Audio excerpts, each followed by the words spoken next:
All right, we're getting ready to call this Tampa City Council evening meeting to order. Roll call. Flores. Here. Cohen. Here. Maniscalco. Here. Capine. Miranda. Here. Vieira. And Reddick. Here. Let the record show that Councilwoman Capine will be absent tonight and due to unforeseen circumstances. There you go. All right, let's staff. You got any housekeeping to do?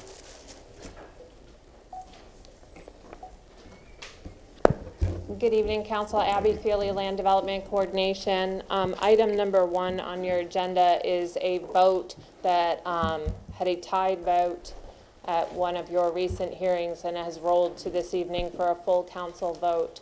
The applicant is here.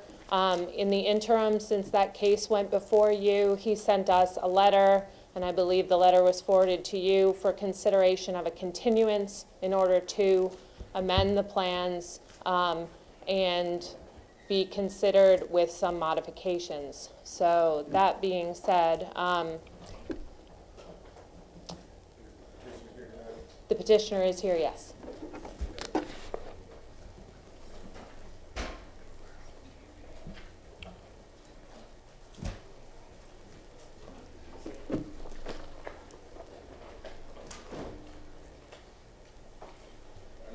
I don't know that you can submit anything. You can only speak to the request of an engineer.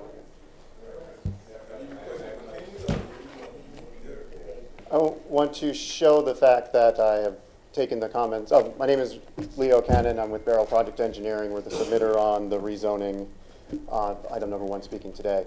I had handed the drawings that we had revised. I just want to say that we had taken the commentary we had heard at the last meeting very seriously. We had revised the drawings, and that's why we had asked for the continuance. And showing how serious we were on the revision of the drawings, I brought a copy of the drawings with me today to show you. I'm merely here asking for the continuance for your November meeting. November 9th? The continuance would be for November 8th, your evening rezoning meeting. That would allocate enough time for him to go back to the barrio with the application, with coming back before you with a new recommendation. Okay. All right, anyone in the public here to speak on item number 1 to continue to November 8th? Move to continue to November 8th, sir, at 6 o'clock in the evening. All right, got a motion from Mr. Miranda, seconded by Mr. Cohen. Any discussion on the motion? All those in favor of that motion say aye. Aye. Those opposed? Motion carried. Thank you, sir. We'll go to item number 2.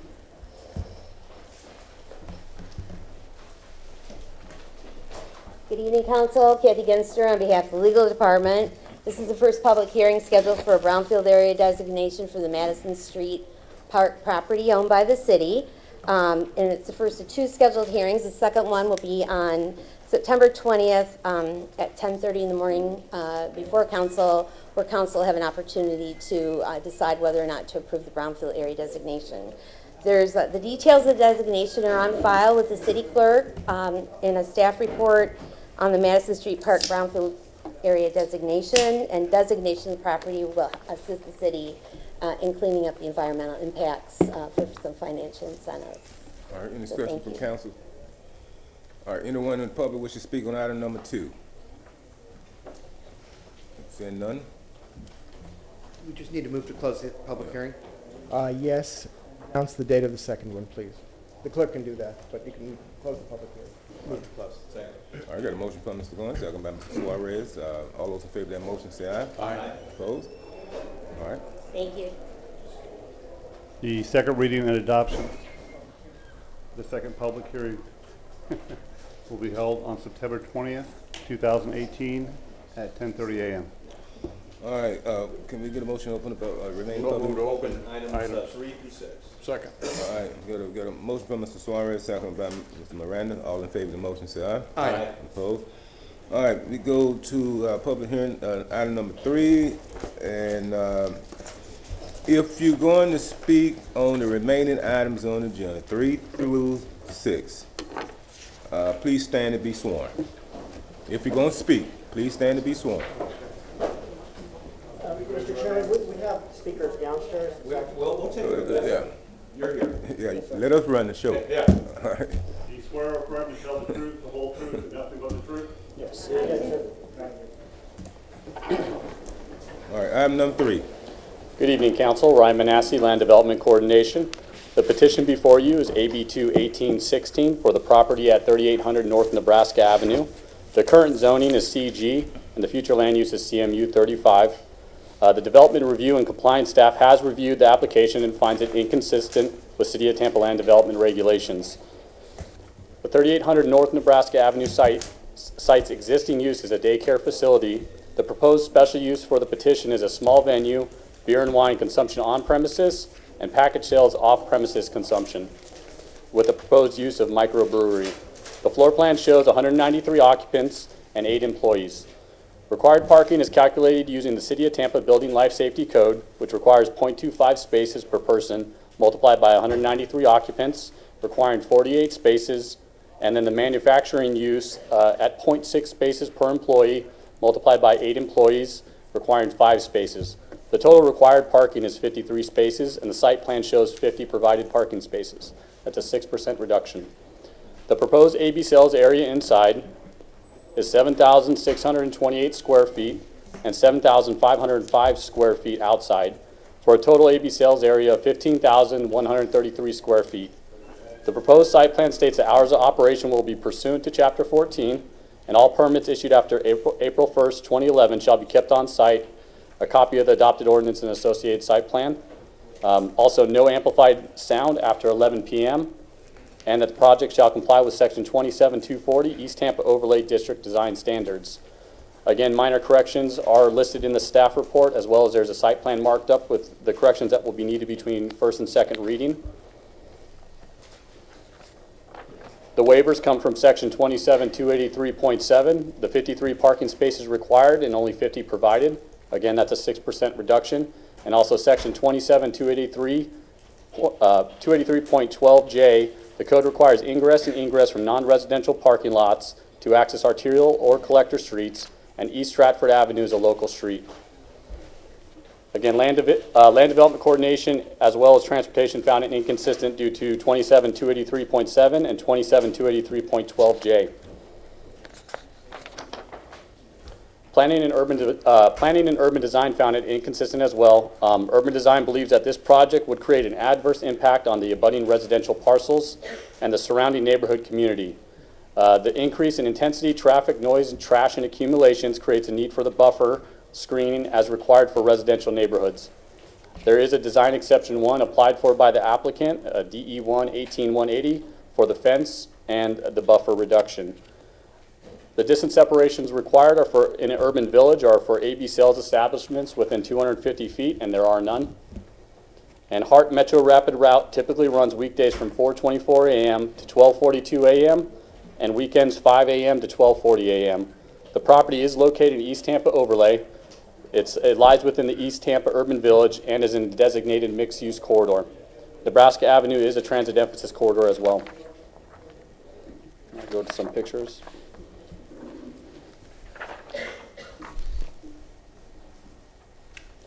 Top picture is from Nebraska at the front of the property. Below is the residential south side of Stratford Avenue. This is the closest residential to the west, 810 East Stratford Avenue. And the closest residential on the north side of the property, 707 East Virginia. And then I just got a picture of just north on Virginia Avenue, the residential properties. Wanted to show you the vicinity map of the parcel. It's outlined in red. And part of this structure has been demolished, and the main part of the structure is going to be on this, basically half of this lot. Again, staff has provided a corrected site plan that will need corrections between first and second reading, and staff is available for any questions. If I'm reading, could you put the locational map back on, please? Sure. And so the front of it is going to be facing on Stafford as opposed to Nebraska? I mean, I was looking at the site plan too. It looked like it to me, but I just want to verify that. So let me try to get next to each other. Well, it looks like. So the main parking area is going to be, here's Nebraska, here's Stratford. So this will be Right. the side. Now there will be parking in the rear and then in the front. Yeah, it just seemed like it's situated primarily on Stratford, even that's- though you have access to Nebraska. That's what I was asking. And it's, they're utilizing some of the existing structure, and Got I it. believe that's the footprint of it. That just comes closer to Stratford. Got it. Thank you. Appreciate it. Yes, sir. All right, the applicant.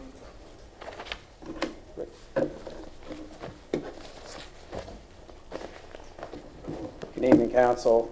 My name is, excuse me, Rick Wolf. I'm the managing partner of the LLC that owns the property and intends to develop it. I'm going to make this quick because I know you guys have a big night ahead of you. First, I'd like to thank Abby and Ryan. They've been professional and polite, helped us through a lot of the process here, and we really appreciate that. I'd like to talk a bit about the existing condition when we bought it. It was advertised as a church with a sinkhole, and in fact, it was neither. It was a series of decaying buildings that were home to vagrants and hookers and drug dealers, and the neighborhood was pretty upset about it. So when we bought the property, we met with code enforcement and TPD and got suggestions from them. That led to demolishing the majority of the structures. A very happy neighborhood. We've had no compliance issues after that. Our goal is to turn it into a microbrewery launch site. Basically, excuse me, we will provide equipment so that new breweries to the area can lower their capital costs, take advantage of our investment, and launch from there. We're excited about it. It's one of the few uses that we believe that neighborhood will tolerate at this point. It's still a pretty rough area. So anyhow, we do have a lot of neighborhood support. In fact, the two immediately adjoining properties have both written letters of support, both for the separation that we're looking for and just for the project in general. So do I give these to you guys, or? Give it to the attorney.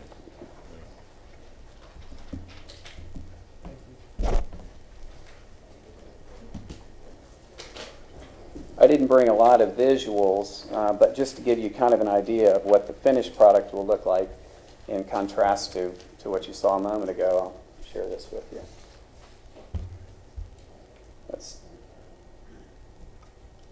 That's just a schematic where basically we're raising the center section to give it more of a better curb appeal. It doesn't have a lot of that right now. Very simple, straightforward, clean, and again, something the neighborhood's really excited about. So that's about all I have to say. Appreciate your time and consideration on this. All right, any questions from council? Let me ask you a question. Have you spoken to any of the residents that live close to this area, this property, the building that you want to renovate? I have. The letters that I have are from the two property owners that share the property line, one of which has lived in this particular house her entire life. I've spoken to her from the onset, asking her, before we even went down this path, what she thought of it, and she's giddy about it. She's so excited, and it's hard to get away with less than an hour or two conversation with her. She's really excited. Have you had any opposition from any of the residents in the I've had absolutely none. Okay.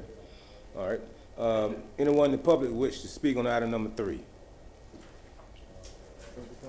Second. All right, got a motion from Mr. Maniscalco, second by Mr. Miranda to close this public hearing. All in favor of that motion say aye. Aye. Opposed? Okay. Mr. Villar, are you comfortable with 3? I am very comfortable, Mr. Chair. Thank you, sir.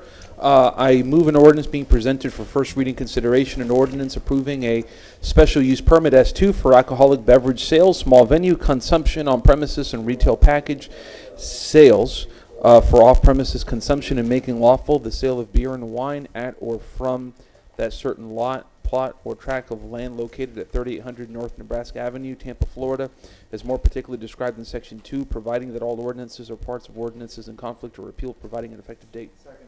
All right, got a motion from Mr. Villar, second by Mr. Maniscalco. Any discussion on the motion? All those in favor of the motion say aye. Aye. Those opposed? Motion passed with. Motion carried. Second reading and adoption will be held on September 20th, 2018 at 9:30 a.m. Okay, thank you. Thank you. All right, we go to With item Capeen being absent. We go to item number 4.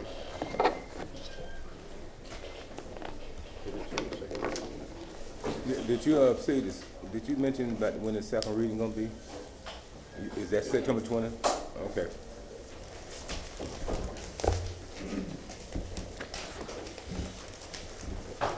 Ryan Manassi, Land Development Coordination. The petition before you is AB 21819, located at 614 South Howard Avenue. The current zoning is CI, and the future land use is CC 35. The Development Review and Compliance staff has reviewed the application and finds it inconsistent with the City of Tampa land development regulations. Minor corrections will be needed to the site plan between first and second reading. The 614 South Avenue site use is restaurant. It's previously a Subway. The proposed special use for this petition is a small venue, beer and wine consumption on premises, with the proposed use as a restaurant. The occupancy was calculated using the City of Tampa Building Life Safety Code and was determined to be at 49 occupants. It was 32 inside and 17 outside. This petition is increasing its area to encompass an outdoor area. That area is facing, West Swan. And the required parking for the site is 12.25 spaces for the small venue, 16.5 spaces for the bank, totaling 29 required parking spaces. The site plan provides 28 parking spaces. The proposed AB sales area inside is 1,436 square feet indoor and 518 square feet outdoor. The total AB sales area will be 1,954 square feet. The hours of operation are listed as Monday through Friday, 4 p.m. to 12 a.m., Saturday, 11:30 a.m. to 12 a.m., and Sunday, 11:30 a.m. to 11 p.m. The proposed site plan states no AB sales area within the parking or loading area or space, and all permits issued after April 1st, 2011 shall be kept on site. Copy of the adopted ordinance and associated site plan. Again, as I stated, minor corrections will be needed, listed in the staff report, as well as the marked up site plan that I provided in the staff report. The waivers come from section 27-132 to reduce the required distance separation from residential uses from 250 feet to 115 feet. And section 27-132 to reduce the required distance separation from other AB sales establishments from 250 feet to 51 feet. Section 27-283.7 to reduce the required parking from 29 to 28 spaces, which is a 3% reduction. Land Development Coordination did find it inconsistent due to the parking and the distance separation requirement stated at 27-132. Transportation found it inconsistent due to the required parking from 29 to 28 spaces, the 3% reduction. The distance along mixed-use corridors, distance separation requirements are for AB sales establishments and residential uses within 250 feet. The closest AB sales establishment is the Fruitwood Stand-Up Market at 2205 West Swan Avenue. It's a planned development. It holds a 2 APS license and it's 51 feet away. And the closest residential is Harrington Place Condominiums at 607 South Westland Avenue. It's residential multifamily and it's 115 feet away. Hart Route 14 typically runs weekdays from 5 a.m. to 11 p.m. and weekends from 6 a.m. to 11 p.m. The property is located in the South Howard Commercial Overlay, and Howard Avenue is a transit emphasis corridor. I'd like to show you the pictures.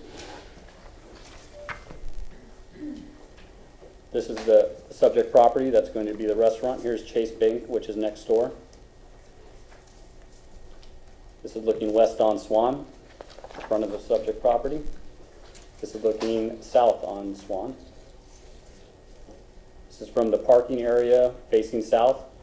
You have a mixed-use building here and apartments.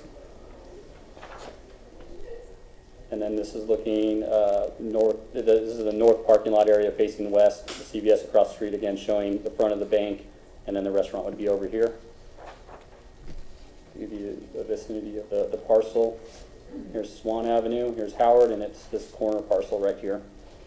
Again, the corrections are illustrated on the site plan that will be need to be corrected between first and second reading, and staff is available for any questions.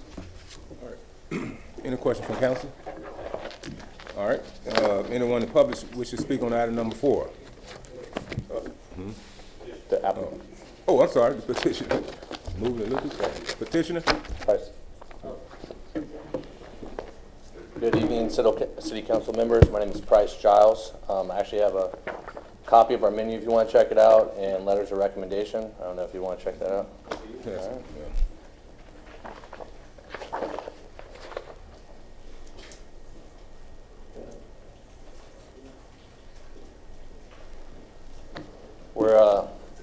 want to do a concept called Wine and Wood, offer veggie forward fare, flatbreads, pizza, cheese boards, and small plates, and we'd like to be able to sell beer and wine along with that.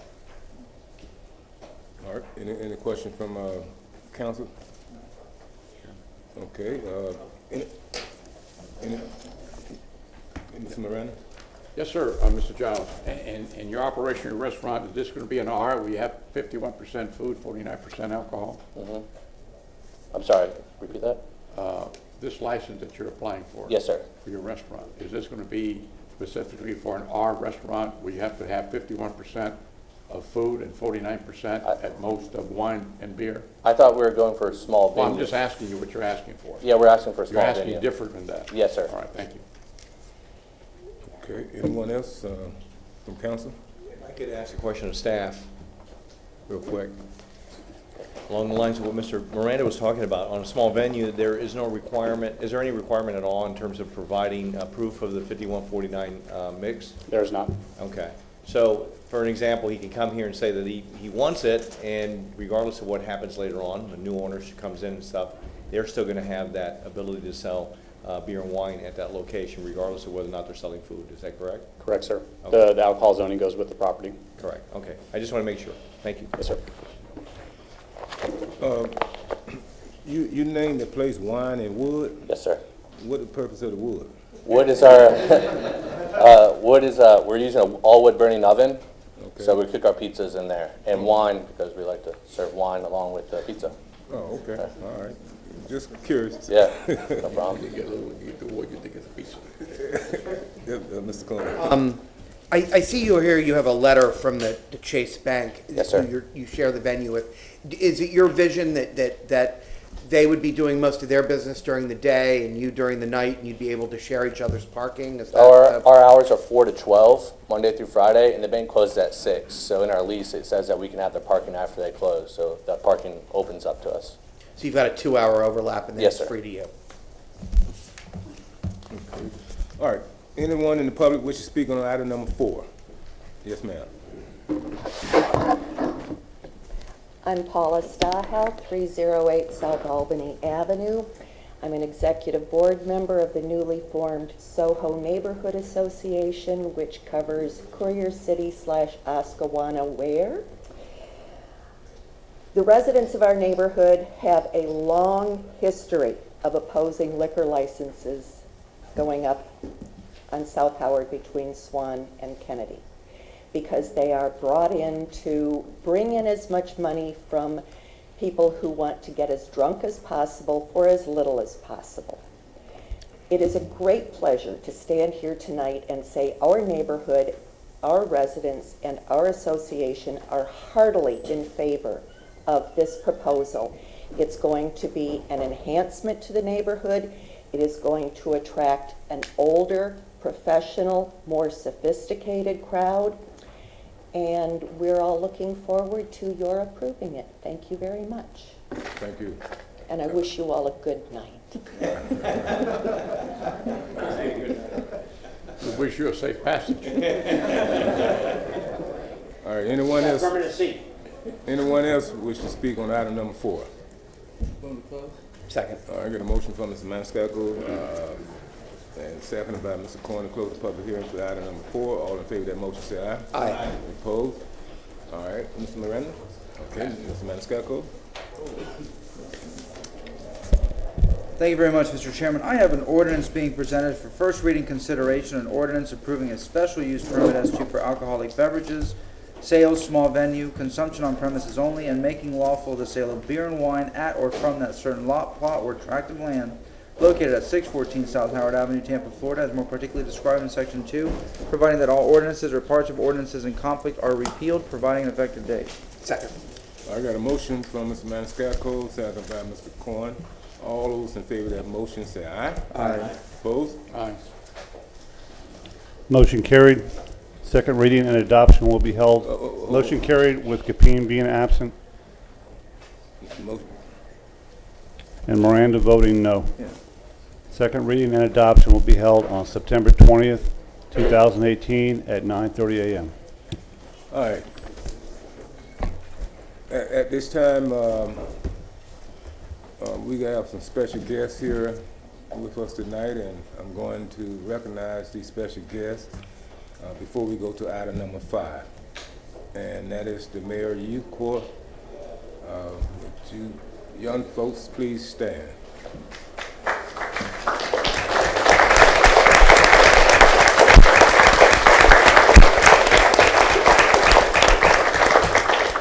And even though we have a busy night, and regardless whether I do this or not, we're still going to be here for a little while.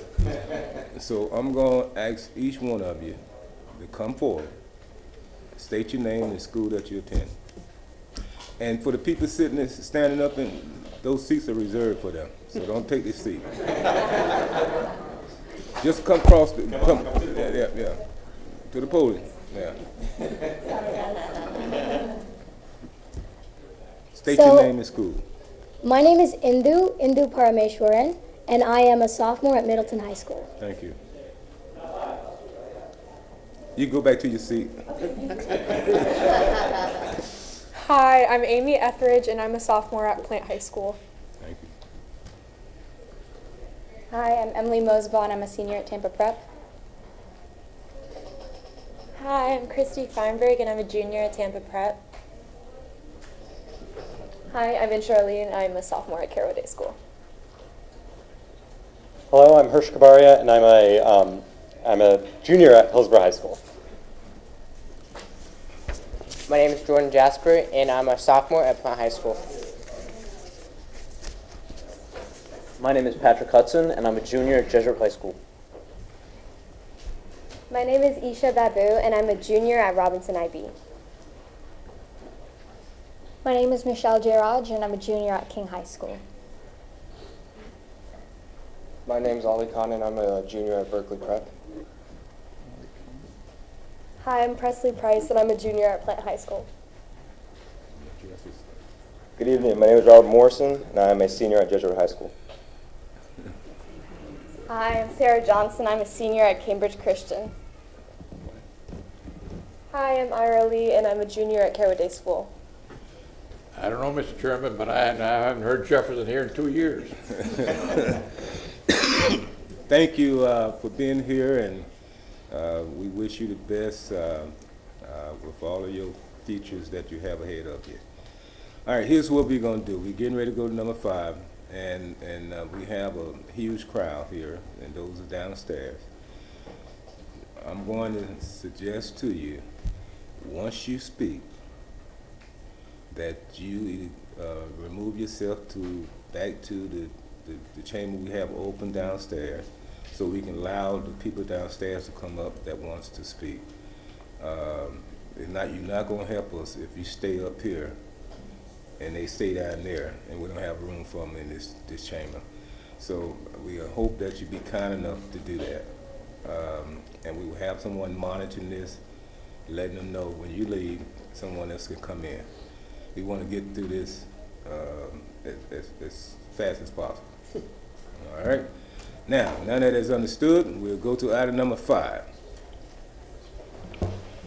Mr. Chairman, I believe that before you begin the hearing proper, we have some preliminary matters that need to be taken up, and Mr. Gardner and his group is aware of this, and my understanding is that there is no objection to handling the preliminary matters up front. Let me before we move forward, 5 and 6 are both on the same topic. Yes, sir. Do we need to do 6 first, or do we need to? The discussion, Mr. Chairman, we should take up as a preliminary matter. Maybe that is the first item we discuss. My understanding is that the petitioner has suggested that the items be heard together. Okay. And because they are very factually related. Okay. But in terms of voting, they would require a separate vote, and the vote to rezone, number 6, would be taken up first as a vote.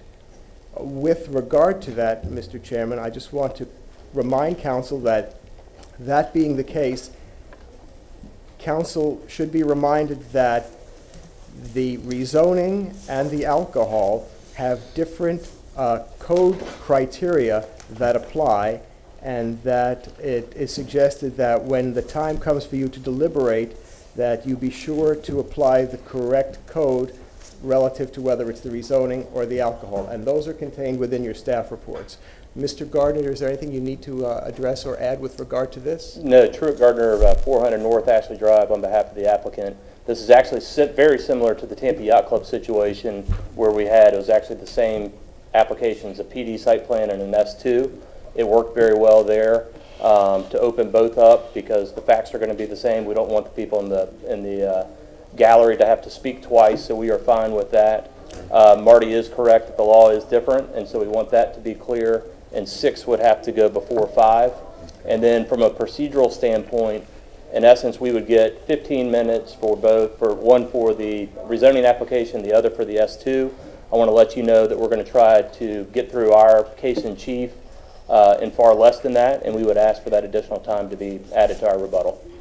Okay. The way everybody is standing, he left alone. May I be heard on that? If I can, I believe, Mr. Grandoff, you wish to be heard on this subject? Absolutely. John Grandoff, Suite 3700, Bank of America Plaza. I have the pleasure of representing Mr. Richard Jenkins, who lives across the street from this property. I think the suggested procedure is incorrect. It's going to create problems on the record because you have 2 standards of review. You have 2 burdens of proof. You have 2 separate hearings. That's why you have a rezoning hearing. That's why you have a special use hearing. They have to be taken one at a time, different evidence, different standards of review. I strenuously object to mixing them together. It's going to confuse you.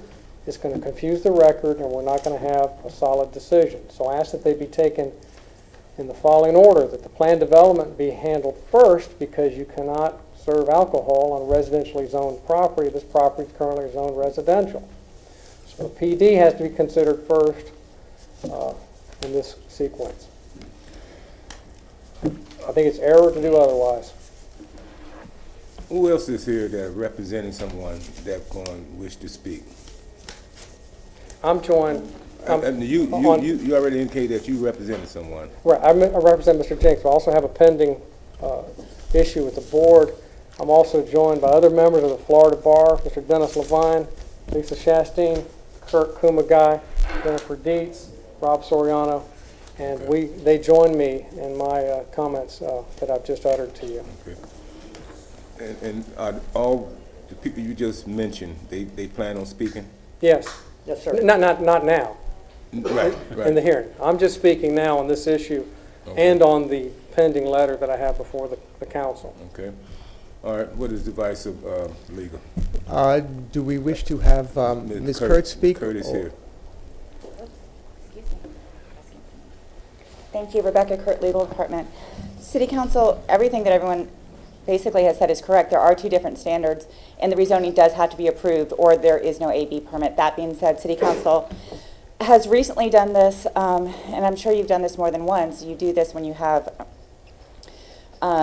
different applications on the same property. City Council has never had a problem hearing all the evidence and separating it when it comes down to actually applying the different standards. So I see absolutely no reason or no error. The only thing I would caution is that there are 2 hearings, and that so people are going to be trying to get a lot of information to you, and I would just ask that you remember that when people might ask for a few more minutes. People are not entitled to be repetitive or to give information that's not relative to what's before you, but if they are giving information, they are doing it on 2 cases. So if you combine them, I would just ask that you be respectful of people's time. The pleasure, yes. So procedurally, Ms. Kurt, listen, there's so many lawyers up there. I mean, I don't know if you're going to form a law firm right now, but I mean, Ms. Kurt, let me just ask you a quick question. Okay, so if we agree with the opinion of Mr. Grandoff and we can't take them separately, do those procedural rules stay the same in terms of because they are separate, meaning that 15 minutes towards the petitioner, rebuttal, and then 3 minutes per person for that particular issue, and then the same for the second issue? Or how would we proceed then? Yes, sir. If you take them separately, unless City Council changes their rules, which you have the ability to do, but that is contained in your rules. So if you were to take them in separate opinions, then you would have 15 minutes, and then each person would have 3 minutes on that topic, and there would be a rebuttal. Meaning that a person could talk twice, though, once on the number 5 and then once on number 6. And one of the issues, and I think Mr. Grandolph understands this, is that when you're talking about the general public, typically they're not going to discern between the two different issues. Part of the reason why we do it together is so that those people can be heard based on those issues on both of them.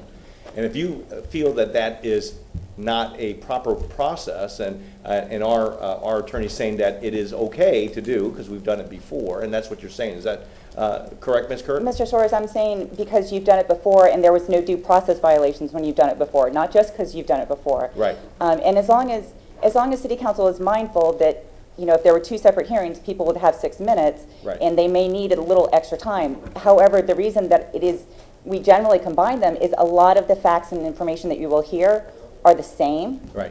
There may be some differences, and that may warrant a little extra time, but it generally doesn't take twice to say the same information. I got it. My point is, I'm trying to figure out the best balance to be fair to everybody, because, you know, we've done a few of these hearings and know that people usually have 2 or 3 issues that they're going to talk about, regardless of what it says the issue that we're dealing with at that time. So I just don't want to mix and match the issues so that someone comes up here and then they go downstairs, someone else comes up here, then they go back again, and we're going to have like a little carousel going with people coming and going in order to talk about 2 separate issues. I'd prefer, and this is my suggestion to the council, that if we do combine it, I think we'd find that we'll get to the answer that we need to get to at the end of the day. But that's the pleasure of council. I appreciate your information. Mr. Miranda. Thank you, Mr. Chairman. And reference was made to the yacht club hearing, and it was similar but not alike. The yacht club already had a liquor license in a spot, and they thought that they had it in the whole area, and it was not that way. It was only in a certain spot. There was a dispute between individuals, but they already had a liquor license. In this case, there is no liquor license. And from a recollection, you can't rezone liquor on a piece of land that's not zoned properly. So there's a debate here, and I see a court reporter, thanks to my eyes being fixed a couple of months ago. So what I'm saying is that I would suggest taking one at a time. They can certainly speak about what they want, but this council should vote on the zoning issue first, which is number 6, and then the alcohol. You can't zone a piece of property that's not zoned. If you pass 5, who are you going? Where's it going? The address is 4621 on both of them. You can't do that because that land ain't zoned for alcohol. Mr. Cohen? Well, I do think that what Ms. Kurtz said, though, was that you could take them as one, and then you would have to do the rezoning first before That's what I'm saying. Yeah. the wet zoning. So that's what you're saying. Right. Not to have 2 separate hearings. You can have 2 separate hearings, but I think that what I see here, they're very knowledgeable of what the location is, they're knowledgeable what the address is, they're all knowledgeable of all the facts. You can speak on it, but we must do, after we listen to both of them at the same time, we must take 6 first, and if you're going to pass that, then you can go to 5. If you don't pass 6, I don't think you can go to 5. That's what I'm saying. Correct. And I was just going to make the suggestion that Ms. Kurt can help us out by reminding everyone what the legal standards are as we move through it, so there's no confusion as to what it is we're considering. I think that's the consensus of everyone, that we do 6 first. All right, so. And just to be clear, Councilmember Miranda, we are in full alignment with what you just said. 6 will have to come before 5, but factually, we are absolutely fine, and we feel it's proper to have both together. Okay, so with that understanding, we can move forward now? What is the finding, Mr. Chairman of Council? That the consensus that been stated here tonight is that we accept the recommendation of our council, Ms. Rebecca Kerr, and that we take up 6 first after we hear the testimony from everybody. And they will both be taken factually and with testimony heard at the same time? Correct. Understood. All right. All right, that's the rendering of this council, and at this time, I believe there may be more procedural matters that we need to address prior to beginning. Let's do it. Yes, I provided a letter to Mr. Shelby this afternoon, and I'm joined in this letter by my colleagues, that I've introduced to you a moment ago.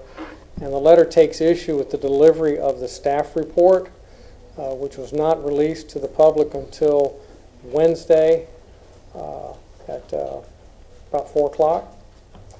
And we just haven't had time to prepare. And you have a procedural due process issue, and we ask that the hearing be continued to a later date so we may adequately prepare for this hearing. I've provided to you an affidavit from my secretary who was checking Acela repeatedly starting last Thursday.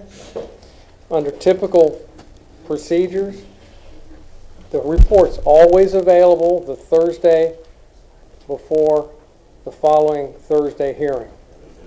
Nothing on Acela Thursday, Friday, Monday, Tuesday, and then finally on August 28th, which is Tuesday, excuse me, I said Wednesday, which is Tuesday, at 4 o'clock, I emailed Abby Feely, "Where's the staff report?" And she says, "Well, it's on Acela now." And then it was available. For some reason, it was not posted. I also have an email from Rebecca Kurt confirming from the city records that yes, indeed, the staff report was posted on Acela on August 28th, 2 days ago. 2 applications, major project, major waivers, expert testimony required. We haven't had enough time to prepare.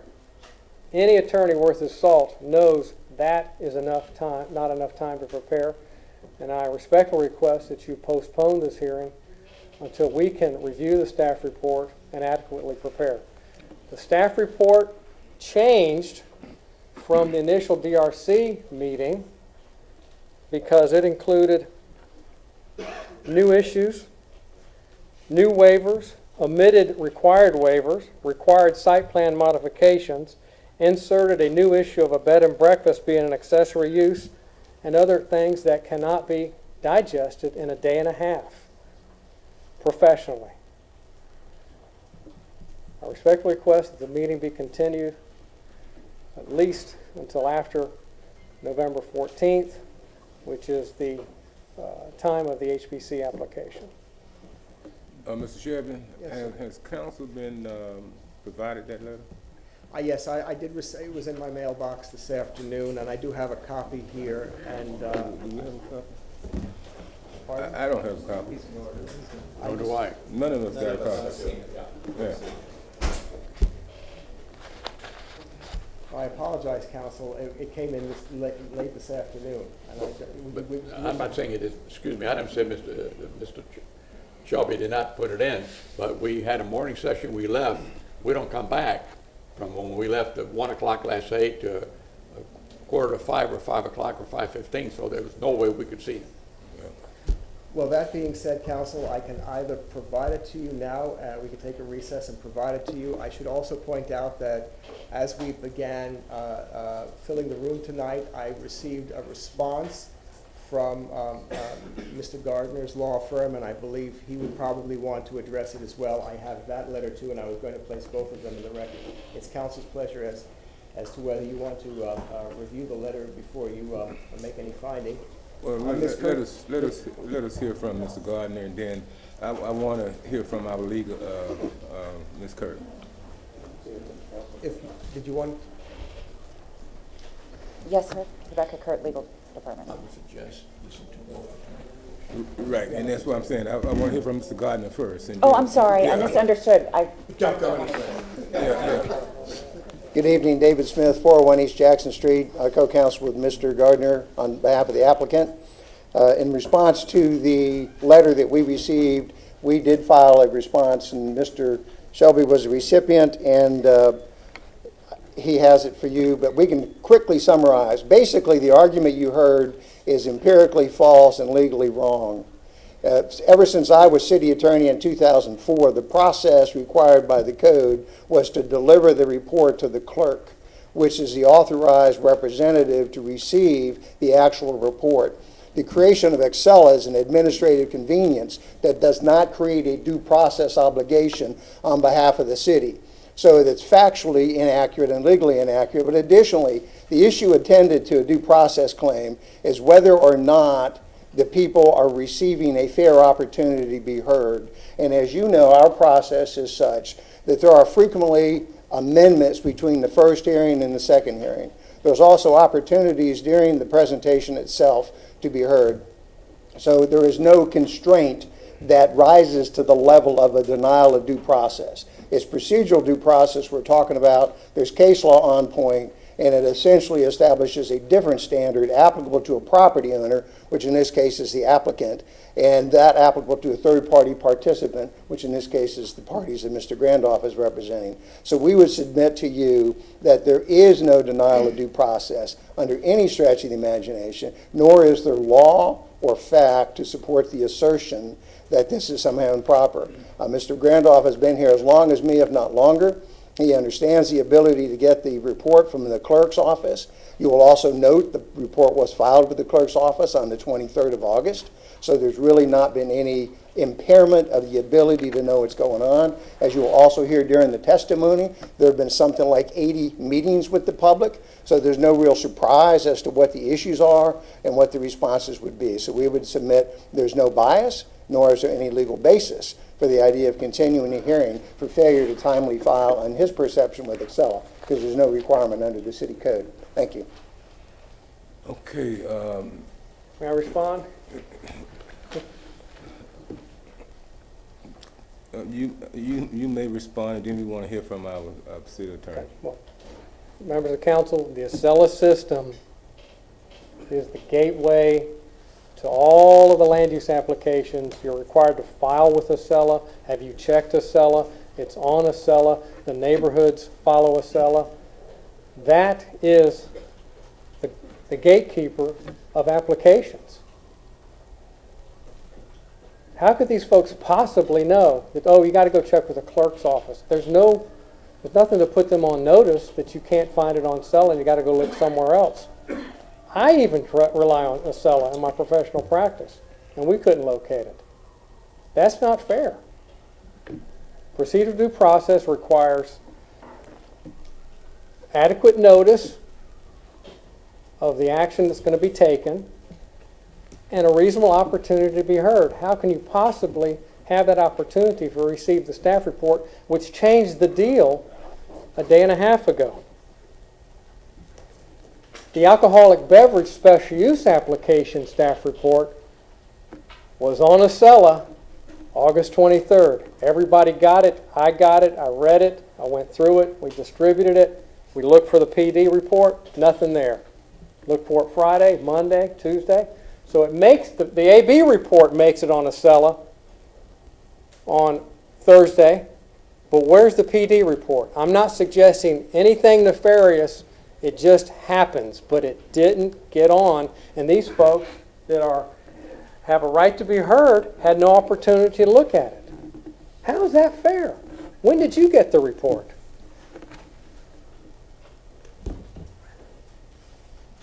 May I ask a question of ourselves? When did Excella become Excella in the city of Tampa? While we were here on the city, I mean, Yeah, during how our long term. ago? Was it a year, 2 years, 3 years? Or?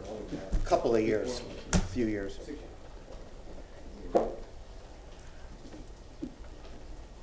I think before we answer Mr. Grandoff's question, perhaps we should hear from Ms. Kurt. Right.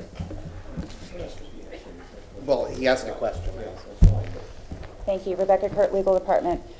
The code requirement is that a staff report is supplied to City Council. It was supplied to City Council. All the City Council members were copied on the email, and it was supplied to the clerk's office, so it was available. Excella is an additional avenue that is provided to get documentation. If it wasn't there, it was where it was supposed to be, which is with the clerk's office. I don't see that there's any due process violation or problem with that. In addition, I would remind City Council that the City of Tampa is very heavily weighted towards due process to everyone, the property owners and participants, in that we have 2 public hearings. That's incredibly unusual. So there is another opportunity. If this is approved on first reading, it's only approved on first reading. It's not finally approved. There is an entire another public hearing with an opportunity to comment on everything in the staff report, any changes that are directed by City Council today, if there are any, and it moves forward. So there's an entire another opportunity for participation. But that being said, the staff report was available and it was on file where it was supposed to be, so I don't see that there's a cause, a due process violation that would mandate this be delayed. Okay. All right, hearing that, what is the position of the council? Well, I'm just speaking for myself. If the city attorney that does this tells us that due process was made, I'm not going to challenge that. Okay. Any objection to it by anybody? No. All right, then we're going to proceed. Have one more issue to raise, please, this evening before we proceed. Going back to my letter to Mr. Shelby, item 2 references an application that was filed by my colleagues with Keep Bayshore Beautiful on August 22 to request a designation of the Stovall Estate as a landmark site under Chapter 27, Section 27-113. This application was timely filed and received by Mr. Dennis Fernandez as the administrator of the Historic Preservation Commission. Chapter 27-113 empowers the Historic Preservation Commission to commence jurisdiction and hold a hearing to determine the historic significance of a property as a, quote, landmark site. My client, Mr. Jenkins, who lives across the street, and the Keep Bayshore Beautiful folks who join me this evening, submit to you that the Stovall Estate is indeed a landmark site, but that decision has to be made by the Historic Preservation Commission. The Historic Preservation Commission has been scheduled for meeting on November 13.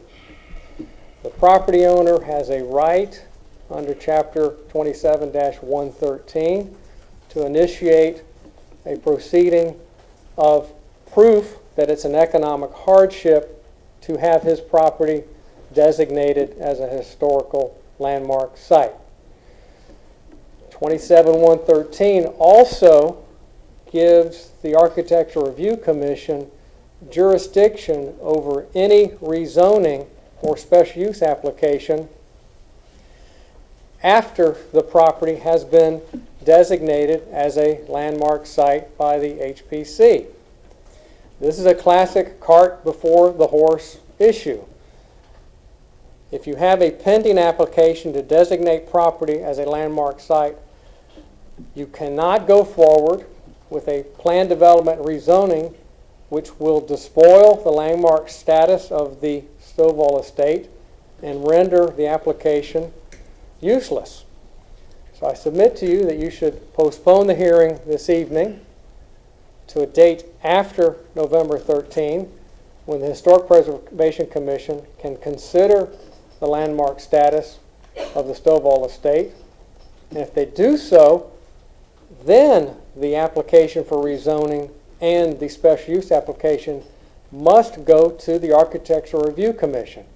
I handled a rezoning maybe 6 weeks ago, a planned development rezoning in Hyde Park. I was required under Chapter 27-113 to take the PD site plan to the Architectural Review Commission for a recommendation. We simply want the same treatment that other historic sites in the city are required to go through, and I respectfully request that you follow that process that's laid out in Chapter 27-113, and that the hearing this evening be postponed until a later date. Thank you. Again, David Smith, Gray Robinson. Before I explain the legal fallacy and the empirical lack of a basis for what the motion is, let me make sure you capture the legerdemain you've just observed. This was an action filed by opponents to this application to designate our property. It is not filed by the property owner. It was filed by our opponents in order to create a fictive basis for delaying this hearing that should go forward tonight, because we've met all of the conditions precedent under city code and have an entitlement to be heard on the basis of meeting those requirements. In addition, the code that you have to apply, being the Tampa City Code, requires or allows an opportunity to take an emergency action when someone such as the property owner files a request for a demolition permit. We have not done so. The conditions preceding for the action that you're being requested to take have not been met. You're being asked to act in a manner in violation of your own code requirements. I find that a little bit unconscionable, and it gives you some idea of what the nature of the discussion tonight might be like. But it is not an appropriate thing to do at this juncture. I think you should hear from your counsel. I'm obviously providing you my understanding of the facts. In addition to that, by the way, as you'll see in the report, this has been reviewed by Dennis Fernandez as part of the architectural review group with the city, and he finds it to be in order. So the empirical facts aren't accurate, and the conditions preceding under your code have not been met. It would be improper for this court to not, for this tribunal to not allow us to go forward since we're here tonight and we've met all those requirements. Thank you. Ms. Kirk. Thank you. Rebecca Curtigan, Legal Department. City of Tampa Code contemplates a stay when there's a request, well, when there is a consideration of historic preservation designation in a very limited circumstance. The only time it contemplates that is when a demolition permit is filed on something that arguably qualifies, and there's a list of what that is. In those circumstances, the demolition permit is not issued until it goes before the HPC. That being said, nothing else is stayed. If there was a rezoning pending, even that circumstances, that rezoning would still go forward until the point that the HPC has held a hearing and recommended that City Council consider a emergency designation. None of those things have happened in this case. Your code, as I said, contemplates a stay only in those limited circumstances. It does not contemplate it in these circumstances, and I would not suggest that City Council take a otherwise duly noticed hearing and continue it on that basis. It's not authorized under your code. All right, hearing from our lead counsel, with the pleasure, counsel. May I respond, Mr. Reddick? No, sir, we heard your point. Well, We heard from our counsel. I have a right to respond to her comments. Briefly. Well, you stated your case. She responded. Ms. Kurt is not correct. She's not I'm going to give you the courtesy to respond this time, but we won't move on, one way or the other. Okay. We're not asking for a stay. The stay applies in a demolition scenario. There's not a demolition issue. The code says, the first sentence, any person or entity may file a request to designate a piece of property as a historic site. I filed it with Dennis Fernandez. He's sitting right there, August 22nd. The HPC has jurisdiction of this. We're merely asking for a continuance of this matter until the HPC rules. We're not asking for a stay of demolition. Different issue. Any person or entity. The property owner's rights are protected in that process because that person can elect to prove that it's an economic hardship to go through the designation process. And that hearing is held November 13th. Got to go by the book. You have the cart in front of the horse tonight. Mr. Suarez. You know, I was going to ask a question specific to the historic designation part of it, and Mr. Randolph has made a comment. I'm not sure if it's correct or not, and I was going to ask our attorney to answer that question. Ms. Kurt, if you could come forward. And if Mr. Fernandez is here, I saw him earlier, so I think he must be back there somewhere. You might want to come up too. Ms. Kurt, what Mr. Randolph just said is that any property owner can ask for another property, not their own, to be designated as a historic landmark. That's one question that I have. Is that true? The second thing is that the issue, and I think you already answered it, which is that it is primarily in terms of prior to demolition as to whether or not that is a proper place to actually start seeing if they're going to get involved in the Historic Preservation Commission. So we need to sort this out because we keep getting opinions from a lot of lawyers based on what their reading of that particular ordinance or law is, and we're not getting anywhere because we keep getting opposite opinions of it. So please, if you could. Rebecca Kurt, Legal Department. The code does not specify that it has to be the property owner that can apply for historic designation. That is a correct statement. However, that section does not trigger a stay or a continuance, or however you want to phrase it, kicking someone out of a process that they have followed all the rules to be into, to put them on hold so that they may or may not be put into another process. And that is what my concern is, as far as due process to the property owner who's followed the rules that were placed before him to the best of the information that's been supplied to me. If anyone has information that this isn't properly noticed or anything like that, I'm happy to discuss that. But I've been told that it's properly noticed, they followed the rules, it's properly before you, and that's my concern. Okay. And Mr. Fernandez, in terms of designating a historic landmark, okay, or a historic designation, I guess is the best way of putting it. When we're looking at this, I mean, that is not part of our zoning case here. It's not part of our special use permit, and it's not part of our planned development application that's here. However, if a property owner who is, if someone who is not the property owner asks that this be designated as a historical property or historic designation, how does that process work, and what controls does a non-property owner have in terms of going forward with it? I'm a little disturbed by the fact that we have a zoning case before us, and now all of a sudden a different procedural question is being asked of us concerning the historic designation. And so I'm curious as to what that is, because I do not want to step in it later on. Dennis Fernandez, Architecture Review and Historic Preservation Manager. The impetus behind that ability for a non-property owner to bring an application forward was generated by concerns that there could be historically significant properties that are lost over time due to particularly one particular type of development may come in and then affect a historic property.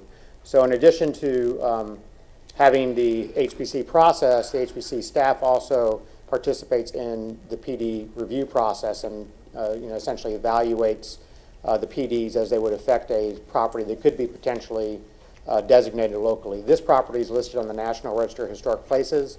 It does not have local ordinance attached to it. Right. What would normally trigger that type of activity by the city making an application without the property owner's consent is normally a threat of some type, particularly demolition. Okay.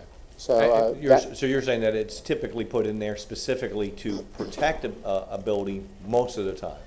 The purpose is protection. The purpose is that for the process that I administer and that I eventually bring towards you, that there's some ability for the city to be able to protect historically important properties that may not be locally designated. Okay, thank you. I appreciate it. Thank you, Chair. I just, as a practical matter, Ms. Kurt, maybe you can help me out with this, but as a practical matter, if we were to start continuing every rezoning because non-property owners were allowed to get an automatic extension by filing for historic designation prior to the hearing, we've never done that. We've never done that before. I can't imagine what that would cause procedurally. Rebecca Kurt, Legal Department. To my knowledge, you haven't done that before. That doesn't mean that if I thought it was within the realms of not violating someone else's due process that you couldn't do it because you haven't done it before. But when somebody is in the process and they followed the rules, you generally can't take them out of that process when they haven't done anything to kick themselves out of the process. And I mean, that's the way due process works. Yeah, no, I guess what I'm saying is that if this were an avenue to start continuing hearings, it seems to me it's going to be Katie bar the door in terms of last-minute continuances being asked for all the time. Yes, Councilman, it could be, yes. All right, council, what is the consensus of the council? After hearing from our... We should move forward. I agree. All right, Mr. Vieira? Yep, I agree. Mr. Miranda? Same. Mr. Suarez? All right, we're gonna move forward. Staff?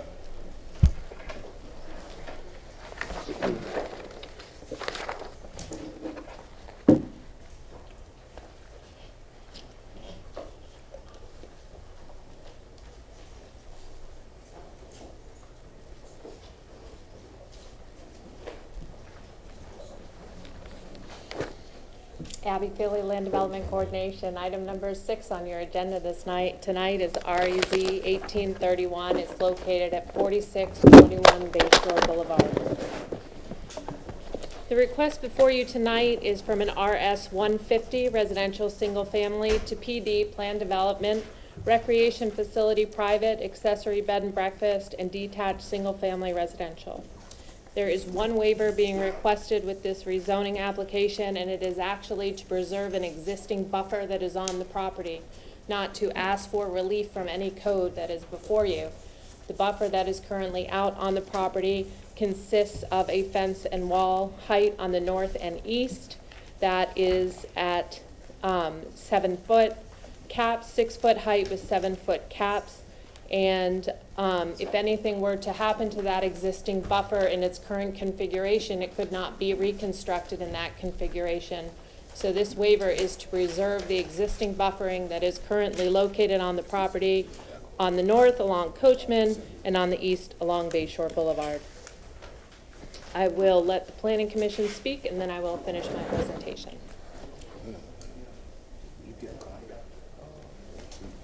Good evening, council members. David Hay with your Planning Commission staff. I have been sworn to start the meeting off in the South Tampa Planning District, more specifically the Bayshore Beautiful neighborhood. The closest public recreation facility to this site is Ballast Point Park, which is located approximately 3,300 feet to the south of the subject site. There is no transit within this area of the city. The closest is 2 miles to the west along South Manhattan Avenue. And the subject site is in a level A evacuation zone and is also located within the coastal high hazard area. On to the aerial. The subject site, as always, is right in the center. We have Bayshore Boulevard to the east. Coachman Ave is to the west and north. Bayshore, again, down at Gandy. This is where some commercial is, the closest commercial is located at Gandy and Bayshore at the northwest corner. You can see the area is predominantly single-family detached, only within the Gandy area, and south down here are where the townhomes or multifamily is located. On to the future land use map. The subject site and all the properties to the north, west, and south are all that residential 10 future land use category. Then you've got down at Gandy, you've got the community mixed use 35, and then the red is community commercial 35, and then you have some R83s and R50s where the multifamily is located. Private recreational uses are an allowable special use requiring zoning administrator review within the residential 10 future land use category. City of Tampa staff has stated that the proposed private recreation facility meets all special use requirements. The subject site also includes an accessory bed and breakfast use. Typically, when a bed and breakfast use is the primary use within a residential 10 future land use category, the comprehensive plan views that as a commercial neighborhood use subject to commercial locational criteria. Accessory uses, such as the one proposed, typically do not meet commercial locational criteria, but still need to meet all relevant policies of the comprehensive plan.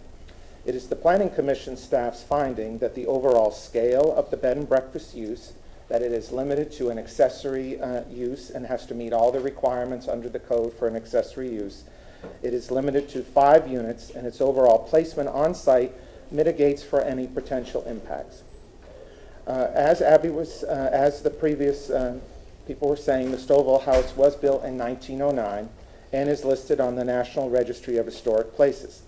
The proposed site plan preserves the main structure on site. The comprehensive plan is overall supportive of the reuse of existing structures, especially when the structure is listed on the National Registry of Historic Places.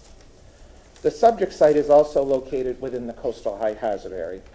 Typically, additional density above what is permitted under the adopted future land use category is not encouraged within these areas. The adopted residential 10 future land use category allows consideration of up to 25 residential units on the subject site. Though the applicant is not seeking a change to that residential 10 future land use category, the proposed private recreation facility would provide for a preferred alternative development option instead of those additional residential units. Though the overall use is consistent with policy direction contained within the comprehensive plan, the potential exists for possible impacts to adjacent residential uses during any proposed special events held at the private recreation facility, such as a large wedding or events associated with Gasparilla or other large event. As with any other private recreation facility, if these events are not managed appropriately, the potential exists for parking and traffic impacts on adjacent local streets. Appropriate limitations, such as but not limited to a cap on dues paying members, limits to hours of operations, limits associated with the alcohol permit, may assist in mitigating for these potential impacts. Based on those considerations and the policy direction contained within the comprehensive plan, Planning Commission staff finds the proposed plan development consistent with the provisions of the Imagine 2040 Tampa Comprehensive Plan. Thank you very much. Thank you, David. Abby Feely, Land Development Coordination.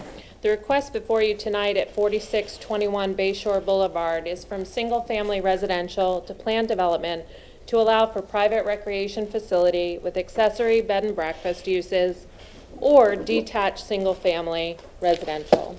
The property is 2.59 acres, and it is located at the southwest corner of Bayshore Boulevard and Coachman Avenue. It is currently occupied by a detached single-family residence with various accessory structures. The application requests for the allowance of the proposed uses within the existing Stovall house, which is 5,050 square feet, and a proposed 12,950 square foot addition for total development at 18,000 square feet of building area. The property is surrounded by Coachman Avenue to the north, Bayshore Boulevard to the east, a 20-foot stormwater ditch and detached single-family residential uses. A 20-foot stormwater ditch on the west, and Mr. Cook confirmed that's actually a 15-foot platted alley that's back there, and then a detached single-family residential uses on the north, south, and west within the RS 150 and RS 60 zoning districts. The plan that's before you tonight illustrates building setbacks as follows. The north, along Coachman, which is a front. The code does speak to those properties that are adjacent to Bayshore, not only having a front yard on Bayshore, but having a front yard on the adjacent street. So Coachman would be considered a front. That is 15 feet. The south, which is a side yard, is 15 feet. It also has the required 25-foot setback for parking, loading, and mechanical equipment. The east, which is the front, is at 30 feet, and the west, which is the rear, is also at 30 feet. The maximum building height is proposed at 39 feet for the existing Stovall house and 35 feet for all proposed new construction. Based on the proposed use, a total of 80 parking spaces are required and 80 parking spaces are being provided. The proposed property configuration includes ingress and egress on Bayshore Boulevard with a gated vehicular entry on Coachman, which is to be used solely for solid waste and emergency services. The Stovall House is on the National Register of Historic Places as mentioned. It is not currently locally designated.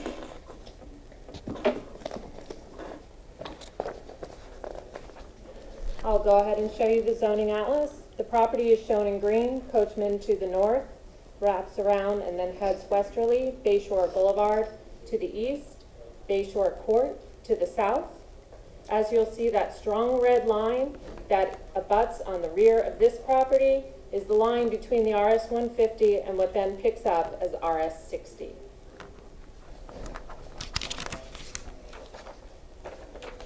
It's an aerial of the property. Again, Bayshore, Coachman, Bayshore Court.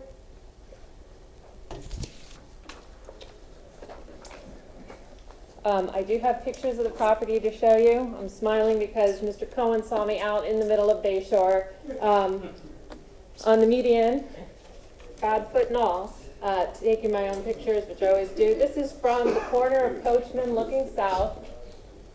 That is the property on the right-hand side, and that is the sidewalk that the city recently installed in front of that property and completed. This is from the median looking west toward the property. This also is in the median looking west toward the property. This is a look down Bayshore at the property with the new sidewalk installed. Back on Coachman, this is the access point, will remain in that location. This is a look from Bayshore down Coachman. Down on Bayshore Court now, these pictures come around coming off of Bayshore onto Bayshore Court. This is the property immediately adjacent. This is the residence currently under construction at the southwest corner of Bayshore and Bayshore Boulevard and Bayshore Court. This is a look down Bayshore Court. The following photos are on the north side, adjacent to the subject property, heading west on Bayshore Court.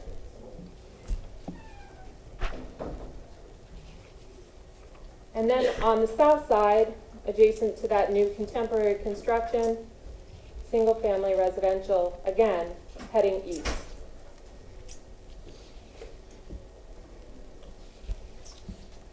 The back of the property,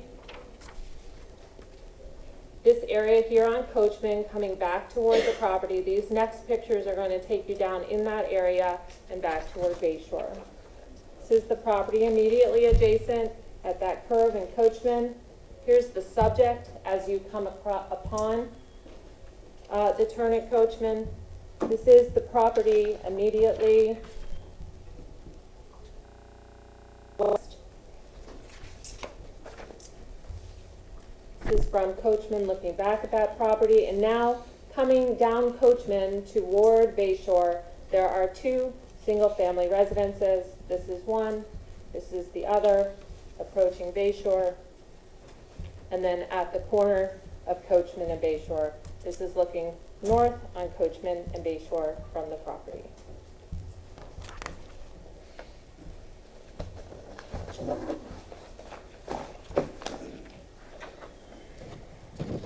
Land Development has reviewed this application. In my staff report, I go through and talk about how this use, the private recreational facility use, can be considered on this property through an S1, special use 1. That's an administrative approval that would not come before this board if it met all of the criteria that are associated with that use.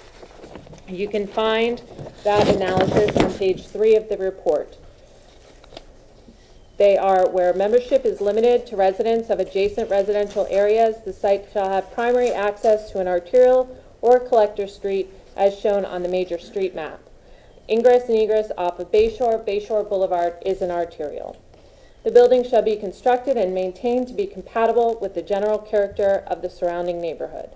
As I identified for you, this request is to occupy the existing Stovall house and to also provide for an addition.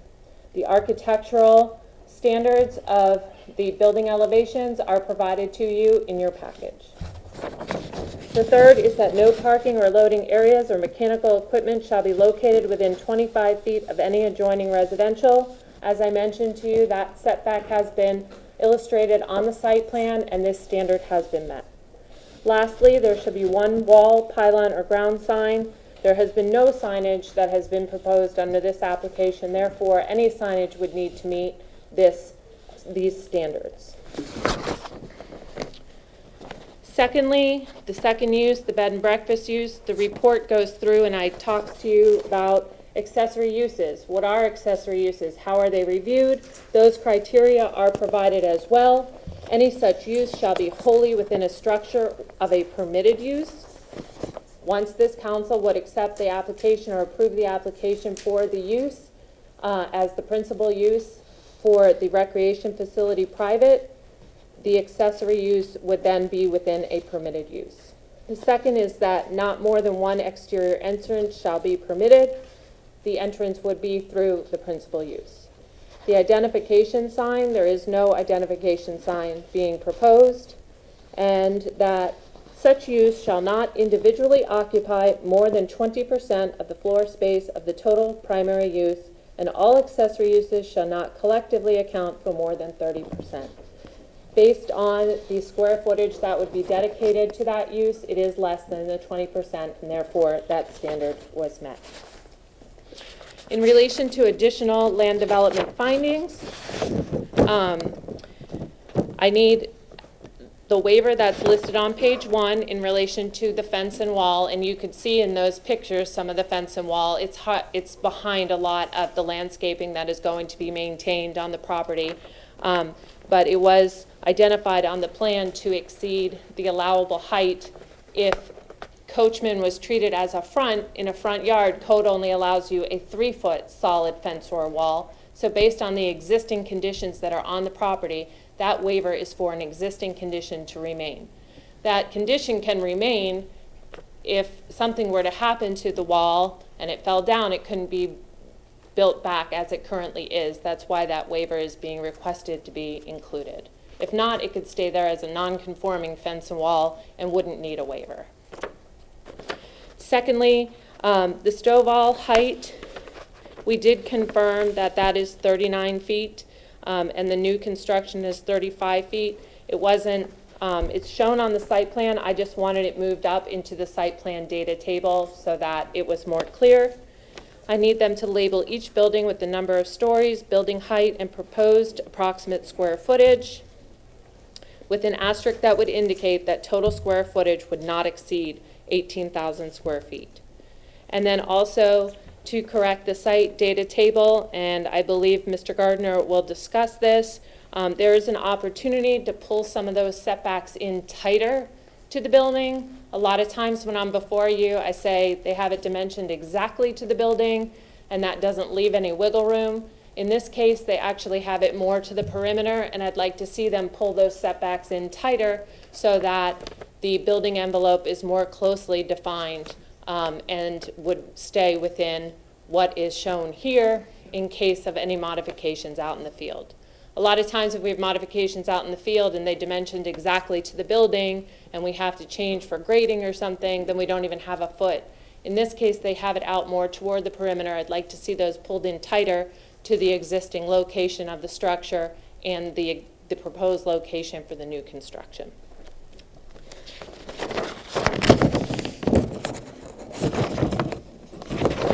In relation to findings from natural resources, they did find it consistent.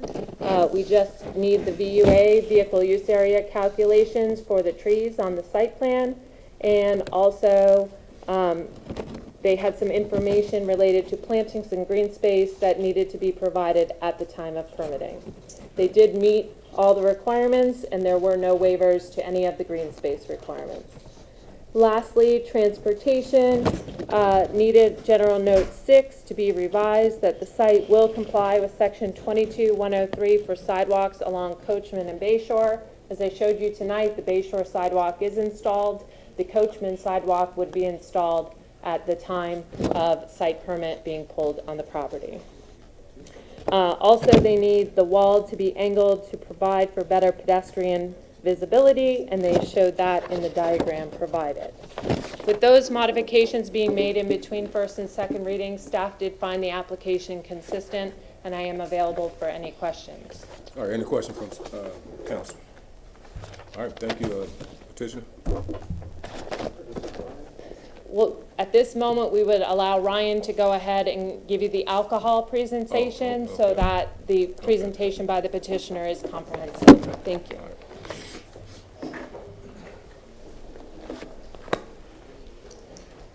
Ryan Manassi, Land Development Coordination. Item number 5 is AB 2-1806, located at 4621 Bayshore Boulevard. The current zoning is RS 150 and the future land use is R10. The Development Review and Compliance staff has reviewed the application and finds it inconsistent with City of Tampa land development regulations. Minor corrections are needed to the site plan between first and second reading, and they're also illustrated in a site plan that I sent over in the staff report. 4621 Bayshore Boulevard site is used as a single-family residential. The petition is requesting a proposed special use as a large venue, beer, wine, liquor, consumption on premise only. The proposed use is a private recreational facility with the proposed accessory uses bed and breakfast.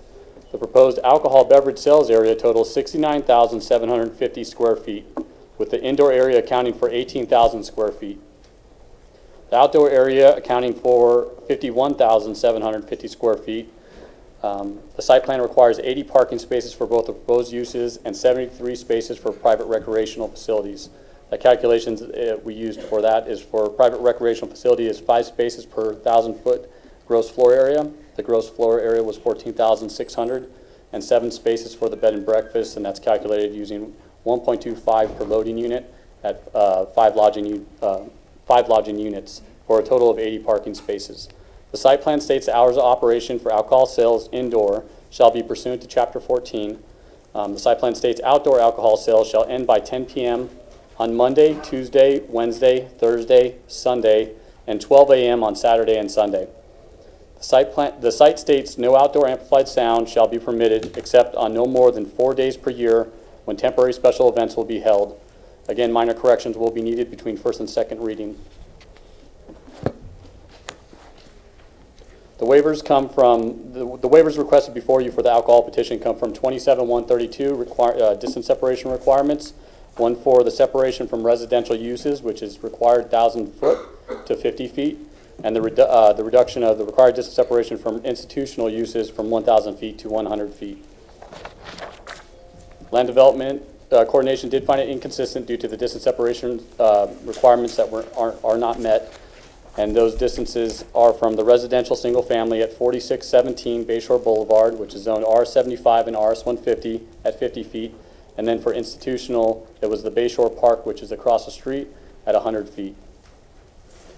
Transportation planning found it consistent with conditions requiring the wall be angled at the location shown on the site plan under the corrections required between first and second reading, allowing for better visibility for vehicles exiting. I'd like to show you my pictures. Probably had a lot more, but this is looking down Coachman. This is the west side of the property. This is the closest residential, which is stated in the staff report. Looking south on Bayshore Boulevard. Looking north on Bayshore. There's the vicinity map that you've seen before. And also in the packet is the required corrections between first and second reading. Staff is available for questions. Mr. Flores? Can I ask a quick question? You're obviously looking at it as an S2 in relation to a large venue. Are there other restrictions or requirements with the bed and breakfast portion of it concerning alcohol service at all? It'd be pursuant to the Chapter 14 hours of operation. Okay, that's the only thing that is required as part of the bed and breakfast operation? It'd be for the large venue. The bed and breakfast and the recreational facility would be subject to the large venue requirements. Okay, I just want to make sure there were no additional requirements for the bed and breakfast designation as opposed to the large venue. No. Okay, thank you. Thank you, Chair. Okay. All right. Any other questions? All right, the applicant.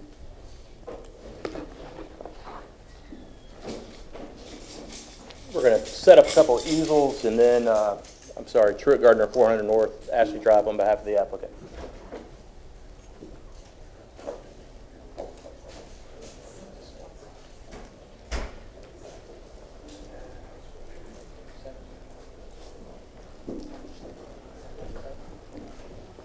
We have a binder that we'd like to give to Mr. Shelby for counsel.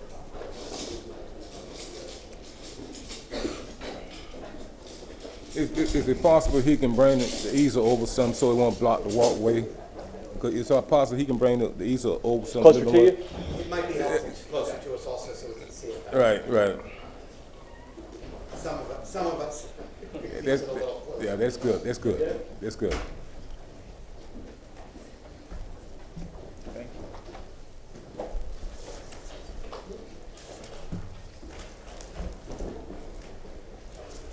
And while they're setting that up, just a couple of housekeeping issues. Again, as I mentioned at the beginning, we have the two applications, obviously, the zoning, the special use for the alcohol. That would be 15 minutes per side. We're going to try to get through our case in chief in 15 minutes. If you would give us a little bit of leeway, might run on definitely under 20, and we would ask for the additional time to be used for rebuttal. Secondly, as Abby stated, as far as the changes between readings, we are amenable to all of those. There's one open item, and our architect, Brad Cook, is here. This was on her suggestion of adding additional feet to the required setbacks, and Brad has studied that, and he's actually going to read a letter from the prior owner, Mr. Teasley, but if you'd like it at that time, I think he can give you that exact dimension of what we would be willing to go to. And I believe that's everything, so glad to finally be here. This has been 9 months in the making, and I would be remiss if I didn't introduce our team, each of whom is available tonight should you have questions. Everybody's kind of sporadic throughout, so if you would stand up just so in case there's a question you'll know who they are. Our architects, Brad and Margaret Cook. Our civil engineer, David Bell. Our traffic consultant, Michael Yates. Our landscape architect, Keith Williams. My co-counsel, David Smith. And my client, Blake Casper, his wife, Tate, and his colleague, Dan Lawrence. Tonight, we are presenting Blake's vision for the Stovall House. Loosely defined, it's a social club. Blake's vision for this is a fusion of several components. It's a business club, much like the University Club across the street, where members can gather for a meal or a drink. It's a health and wellness center with yoga studios, swimming pool, and culinary classes. It's a cultural center with programs for world-class authors and speakers modeled after the Aspen Institute. Finally, there are a modest number of guest suites to accommodate the speakers as well as a handful of out-of-town members. In short, the Stovall House will be a place to relax and be inspired, to meet, dine, and exchange ideas. The membership will be controlled with rules and regulations that will uphold the very principles of what being a good neighbor is all about. Lastly, it will front our most iconic boulevard, Bayshore, and will celebrate Tampa's great history. We have two applications in front of you this evening. The first is a rezoning. We are requesting two uses. One is a club, or as the code defines it, a private recreational facility. With respect to this use, it's important to note that it is already permitted, subject to meeting the special use criteria, which we do. Second is the request to have guest rooms. We have restricted this use so there can be only a maximum of 5 rooms. Furthermore, the rooms can only be used by members and their guests. The other application is to seek approval for the sale and service of alcohol. To ensure that we operate in a manner that is compatible with the neighborhood, we have approached this responsibility seriously, respectfully, carefully, and cooperatively. While it would be easy to point to Oxford Exchange as de facto evidence of my client being a responsible operator, and he is, Blake was committed to going the extra mile to ensure that his vision would protect the neighborhood. Over the past 9 months, we have met with the Neighborhood Association on several occasions, residents on nearby streets, including all the adjacent property owners, and other community members. Frankly, we met with anybody that would meet with us, amounting to over 80 meetings. When we started our discussion, some people in the neighborhood were excited and immediately supported our concept. Another small group, after hearing our concept, relayed their firm opposition. Then there was the large group in the middle. These were the neighbors who were open-minded but had legitimate concerns for themselves and their property values. Out of these people, a group of 20 neighbors, including the owners of 5 of the properties next to the Stovall House, formed a committee to organize and voice their concerns. These concerns dealt primarily with hours of operation, noise, and traffic-related issues. I want to personally thank this committee for their efforts, and I'm honored to report that we came to full agreement on all of their issues. I have a chart in your binder, I believe it is tab 3, that addresses what each concern was and how each concern was addressed. For the items that were agreed to, but the city didn't feel were appropriate as conditions, we've gone one step further. We presented a declaration, it's also in your binder, number 4, to the Homeowners Association. This would be recorded and would be binding on the property in perpetuity. This declaration is also in your binder. In summary, when I was preparing for this hearing, it hit me that I've had the honor of coming before you for 20 years. While I haven't been perfect by any stretch of the imagination, I've always strived to show respect for this council, to staff, and to affected property owners, and to represent my clients to the best of my ability. It's an honor and a privilege to represent one of Tampa's great citizens, ambassadors, and visionaries in Blake Casper. I couldn't be more pleased with the manner in which he's led our team with class and dignity. And I couldn't be more excited to present Blake's vision for Tampa's next great cultural institution. This is not a project about tearing something down to build something new. It's about preservation. This is not a project that's to the detriment of a neighborhood. It's for the betterment. And this is not a project about profit. It's about stewardship. I sincerely appreciate your consideration for the applications, and I only hope that you see Blake's application for what it genuinely is. Thank you. And with that, David Smith is going to go next. Then we have a short video which David will cue up, and Blake Casper will close. Thank you very much, Drew. Good evening again, David Smith, Ray Robinson. These are the binders in the presentation that I am making, so if Megan will bring those to you, you will have those to be able to enjoy your reading subsequently. Although my presentations are usually scintillating, we, as you can tell, are going to have to make sure our record is complete in the event this does not end here. So there will be just a little bit of tedium, unlike my normal presentations. You did receive these notebooks electronically previously, but I'm not sure you necessarily had an opportunity to look at them. But I will be pretty much tracking through that as we go. One of the things I would like to point out to you briefly, there's an index in the front. It tells you exactly what we're covering, and you will find these points are all touched on throughout the evening in the presentation, if not mine and the traffic engineers or in the landscape architect or even the civil engineers. I think what's important is, from a strictly technical standpoint, we should compare what the current uses are on the property. You heard the Hillsborough County City County Planning Commission speaking to the fact that there could be up to 25 dwelling units put on this property. That may be conceptually a possibility. It's probably not when you start laying out houses.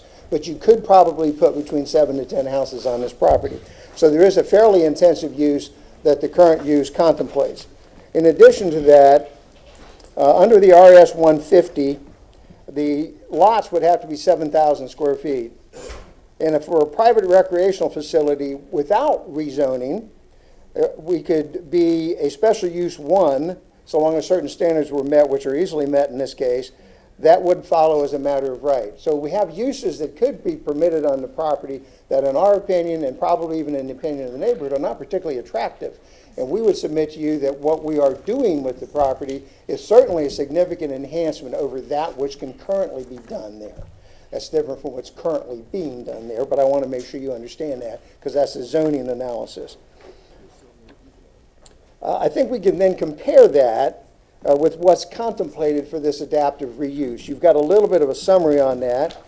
Basically, it's important to reiterate, however, the Stovall house will remain intact. A construction of 2 additional buildings will replace some older structures. A garden area and a pool area will be relocated and added. A relocation of an existing gazebo. The planned development approves the property as a use as a private recreational facility and a 5-room accessory bed and breakfast. Provides for specific limiting conditions. As you know, a planned development has conditions that become part of the rezoning, and they are requirements that are binding on the property, just like city code binds other properties. So it's important that we talk briefly about those. You've heard about the waiver, so I won't elaborate on that any further. And we will talk about waivers in addition when we get to the alcohol beverage application. But it would be useful, I think, to look at some of the site plan conditions. These are the obligations that are going to run with the land if you approve this application. The first condition says the only uses permitted for the property shall be private recreational facility and a breakfast and single-family residential. That's important to remember because in conjunction with the fact that the maximum number of transient lodging units is 5 and that the use is private recreational and it's restricted to members and guests, it's not a commercial use. You will hear some comment to that effect, but this is not a commercial use. And under this rezoning, if you approve it, it cannot become a commercial use. In addition, conditions, and those were conditions 1, 2, and 3. Condition 8 says all outdoor lighting shall be designed and located such that the maximum illumination at the property line does not exceed city code requirements. We would have to comply with city code because it's a code requirement, but we want to make sure it's also in this zoning condition so it's enforceable in that fashion. Paragraphs 9 through 14 deal with traffic, parking, and other normal sorts of activities that can be a problem for a neighborhood.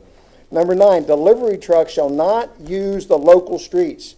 Instead, all delivery trucks shall utilize Bayshore Boulevard to enter and exit the property. This is a legal obligation if you approve this rezoning with that condition. Semi-trailer trucks, WB 50 class and larger, cannot be used to service the property. Once again, that will become a binding obligation if you approve this with these conditions. Number 11, the City of Tampa Solid Waste as well as Emergency Services may utilize the Coachman Avenue entrance. Signage shall be placed at that entrance instructing that the entrance is limited to those 2 types of access, emergency access and solid waste, minimizing the impact of traffic and activity on Coachman and interior residential street. Number 12, a gate shall be installed at Coachman Avenue entrance to prevent usage for delivery and vehicular access. So not only is this an enforceable obligation, this is an enforceable impediment to make sure that obligation is adhered to. 13, parking is on-site only and in the designated parking areas. There's been some speculation about creating additional parking on the street, particularly Coachman. Not going to happen. We're obligated to park on-site. Number 14, all development on site shall be regulated by the conditions contained in the PD, and this is essentially just a reiteration of the obligations that you already know that a PD is binding and the conditions are binding. Lastly, we have 2 other conditions. Number 15, no outdoor amplified sound shall be permitted except on no more than 4 days per year when temporary special events will be held. The dates of the 4 temporary special events during the coming year will be mailed to the zoning administrator and posted in writing on a conspicuous place near the main exit from the establishment in a location that can be readily seen and read by customers of the establishment no later than January 1 of each year. The posting shall be maintained in a legible form at all times, and at all times the property shall comply with the City of Tampa noise regulations. So again, we have got to comply with the city noise regulations, and we are going to limit it even more than the City of Tampa limits it. Finally, the hours of outdoor alcohol sales and consumption shall end by 10 p.m. on Monday, Tuesday, Wednesday, Thursday, and Sunday. In addition, hours of outdoor alcohol sales and consumption on Friday and Saturday will end by 12 a.m. Indoor sales will be pursuant to city code. There's a series of other special use conditions in the alcohol beverage side. Are we going to, I think we're sticking with the zoning first. We can do that. All right. There's only a couple of conditions on the special use for the alcohol beverage. The first one is similar to the last one I read you on the zoning. No outdoor amplified sound, limitation of 4 temporary events, posted as required. Number 2, there shall be no sales or consumption within a parking or loading area. Number 3, hours of indoor sales shall be pursuant to Chapter 14 of the Code, so we're seeking nothing other than code requirements. Number 4, hours of outdoor alcohol sales and consumption shall end by 10. Again, the same condition I read in the rezoning. And lastly, again, all development shall be regulated by these conditions. So these requirements are binding upon the property. So I think you can tell by virtue of the conditions their legal character, it is not accurate that this will be a commercial use, and it will not establish a precedent. You are going to have to be a private recreational facility. You're going to have to limit yourself to 5 bed and breakfast uses. You're going to have to comply with all the other requirements in order for this to be a precedent for additional bed and breakfast uses. It doesn't establish a precedent. It's almost impossible for a PD rezoning to do that because it's so idiosyncratic. The waivers are part of what's applicable in regards to the compatibility issues that have to be addressed in a site plan rezoning. And compatibility is something that's consistent with or in harmony with the neighborhood. And I think that, as you can tell, the limits or extremes to which Mr. Casper has gone to try to comply with that and the conditions that have been agreed to in order to accomplish that are quite significant. Now we will show you briefly a video. I think it's a 4 or 5 minute video that will show you a context in much clearer. Yes, sir. Have that, they utilize, how much time did it have? Built in 1909, Stovall House is one of Tampa's most iconic landmarks. As one of the last remaining... They get additional 15 minutes on it. I believe the request of council was to give him the additional 15 minutes, and then whatever time was remaining, they weren't going to use all that time, but to allow that time to be used for rebuttal purposes. Is that That's correct, correct. Mr. Gardner? That was the request of council. So the suggestion would be if council, as agreed, would give him another 15, and then they will not use the full time. Okay. So when they start the video presentation, then they reset for 15 more minutes. Okay, let's go.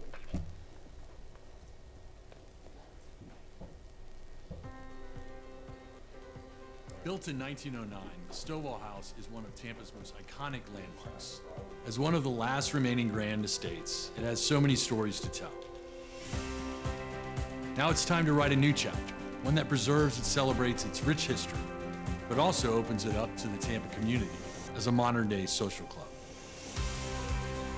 There's something really special about reimagined historic spaces taking on a new use. And that's something that Blake and I and our family is very interested in. We're seeing almost a renaissance in historic preservation and a rediscovery of our historic structures.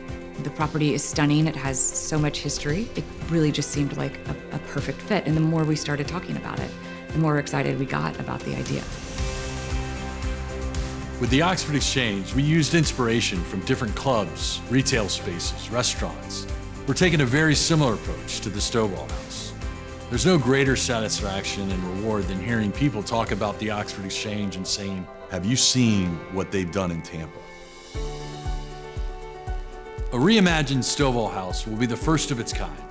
We're bringing this vision to life in collaboration with our expert team, the neighborhood, and others from the community. It will preserve and complement the historic home, enhance the already rich landscape, and ensure compatibility with the surrounding neighborhood. Really, this is a project that not only is good for Tampa, but protects the neighborhood. And I think protection of the neighborhood is very important. Blake and his team, from day one, they've been extremely accessible.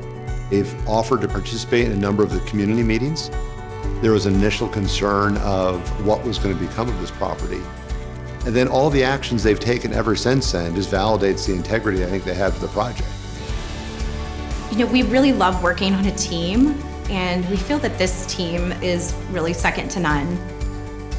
Our architects, Brad and Margaret Cook, moved back to Tampa because of all the exciting things happening here.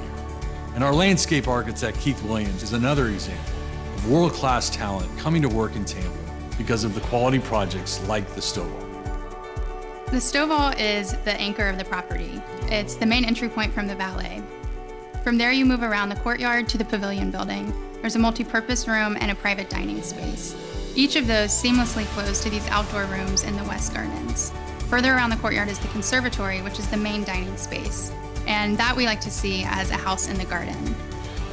Whether it's somebody that really just wants a breakfast and a newspaper, or a group of ladies wanting to lunch, or a glass of wine before dinner, our goal is to provide beautiful moments and opportunity all throughout the day. These social spaces are celebrated and sacred in their communities. The Stovall House will once again be that place for Tampa. It was 100 years ago, and it will be again today. When you really step back and take a look at everything that this is going to bring to Tampa, and the preservation of a historic structure, the protection of the neighborhood, and a local person who lives here, who cares about Tampa and cares about the neighborhood, well, then I think it's something worthy of support. Tampa's home. If you can't invest in your community, where are you going to invest?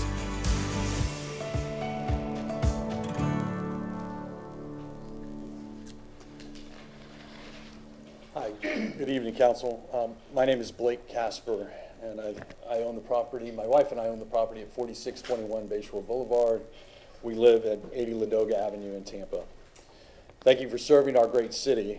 The last time I had the honor of speaking before you, I was a neighbor concerned with a development being proposed near a business that we operate. Many of you were here that night. We expressed our concerns and asked Council to reject the proposal on a number of grounds, the greatest being lack of respect for the neighborhood. The Altman development lacked the charm and thought that made our neighborhood so beautiful. And thanks to the courage of this Council, the first Altman proposal was denied. Tampa deserved better. Interestingly enough, Joe Altman personally got involved and completely redesigned that proposal. We gladly met with Joel and enthusiastically endorsed his new proposal. You all approved it, and Tampa got better. Which brings us to tonight. Tonight, I'm the developer making the proposal. It is our plan that we seek your approval for. We believe it respects and cares for the neighborhood. We believe it will enhance the neighborhood. We believe it will be a community asset for Tampa. We will protect the neighbor's peace and privacy. We are bringing the very best talent and materials to what will be a one-of-a-kind concept, a social club like no other, where our members and guests can enjoy and engage in spectacular culinary, visual, and spiritual arts, honoring and preserving the history of the property while opening it up to a limited audience. You're going to hear from a lot of people tonight, both for and against our proposal. Good people from both sides. People who care about Tampa, Bayshore Beautiful, and the adjacent properties. I count my wife and myself in that camp. I grew up at 2916 Wallcraft Avenue in Bayshore Beautiful. I live in Tampa. This doesn't justify a vote for this proposal, but it does make me local. It does make me present and accountable. Nothing has been spared with the proposed Stovall House. We are putting everything we have into this project. Our blood, sweat, and tears, as Mr. Churchill put it. I make the pledge that if we do get your vote, we will not let you down, nor the neighborhood, nor to the city of Tampa. As far as to what happens to this property if we fail to get approved tonight, we will put the property back on the market, and we will all get to see what the next owner will do. My mom was living on Wallcraft when the Bellamy Tower was built at Wallcraft and Bayshore. I remember the neighborhood organizing against it, similar to what you see here tonight. I remember the confidence in that group that they would get City Council to deny that tower. It stands today as a reminder of what can happen to the Stovall property, no matter how much we oppose such development. We built the Oxford Exchange as an attempt to build community. Community comes with its challenges, its disagreements. One of the byproducts of building community is getting to know your neighbors. The Stovall project has allowed this for me. One of those neighbors is Miss Eugenia Nichols. Ms. Nichols has been passionately opposed to our plan from the very beginning and has not wavered. She has not let our plans, efforts to negotiate, nor concessions change her mind. She has also not wavered in her commitment to the neighborhood, especially when tragedy struck on Bayshore this past spring. I don't condone her tactics, but I admire her tenacity and determination. I even bought her lunch at the Oxford Exchange, and she returned the favor with a beautiful Russian gift basket.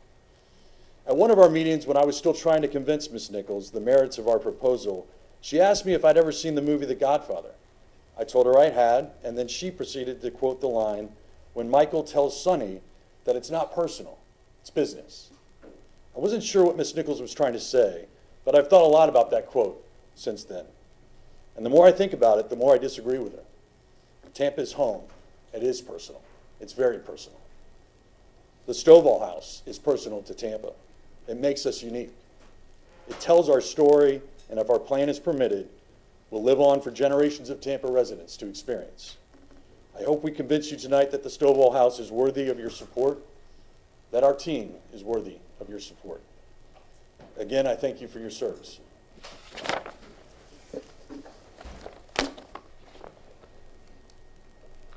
Just one last item. I was remiss in one turn-in for you, Mr. Shelby, and for council. These are a series of letters of people that we wanted to especially turn in, as well as our petition, which was online, and the people that signed it, which number in excess of 1,100, are listed as well. And that concludes our presentation. All right, before we go to public comments, we had several people to come in here, so if you plan on speaking and have not been sworn, please stand to be sworn.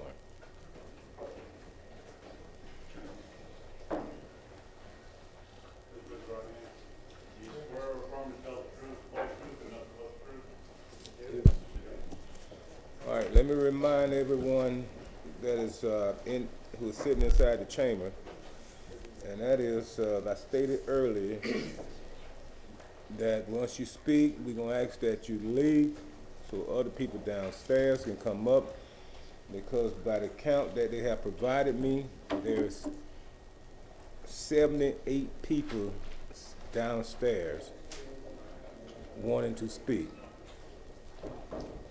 So we need to be mindful of that, and everybody got a right to speak.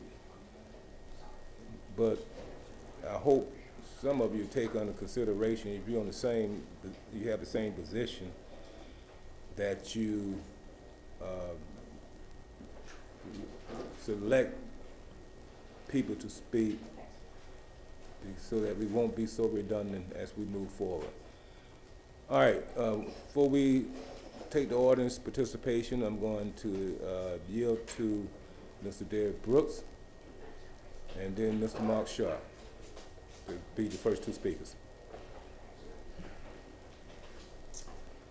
Good evening, Council. Thank you, Mr. Reddick, and I'll be very brief in honoring your word spoken, and I stand here today more as a character test to my good friend Blake Casper and this project. When he spoke to me about this project, I got immediately excited about it, the concept, and then I went to visit the property itself to see the vision alive in terms of what he wanted to do for our city, as well as the visionary, and I fell more in love with what he wanted to do. And I'm just standing here to assure you from my confidence level that the man that just stood before you, saying he will honor, protect, and respect everybody that's involved in this process and getting your guys' support, he will do it.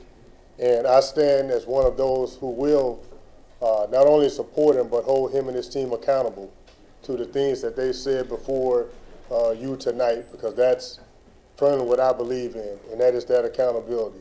And your yes being yes and your no being no.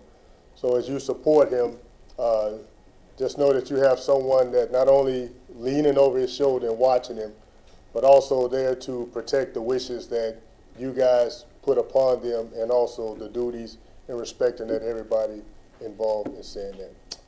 Thank you for hearing me out. Derek, you still got time to get to the Bucks game. Yes, I didn't want to embarrass myself, but yes, I do have to run. And again, I will let you guys know the score. All right, Thank you. Thank you. All right, Mr. Sharp.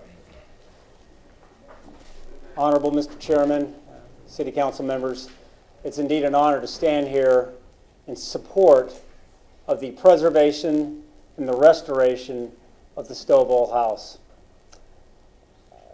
I will keep my remarks very short, but I just wanted to make clear that when I heard Mr. Casper get up and speak, he reminded me of all the things that you look for when you have a public steward, someone who loves and cares for their community, and you could feel as he spoke the honesty and the sincerity of a man who goes the extra length in doing what's right for our community. When I was a county commissioner, Mr. Casper came to me and talked about this vision he had for the Oxford Exchange. And it was just a vision. And he talked about what he wanted to pour into it. And he made it very clear that he would put more into it than he expected to get back out, at least monetarily. Because he wanted to build something special, a place for our community that would make us stand out around the country. And I believe that Mr. Casper and his team did just that.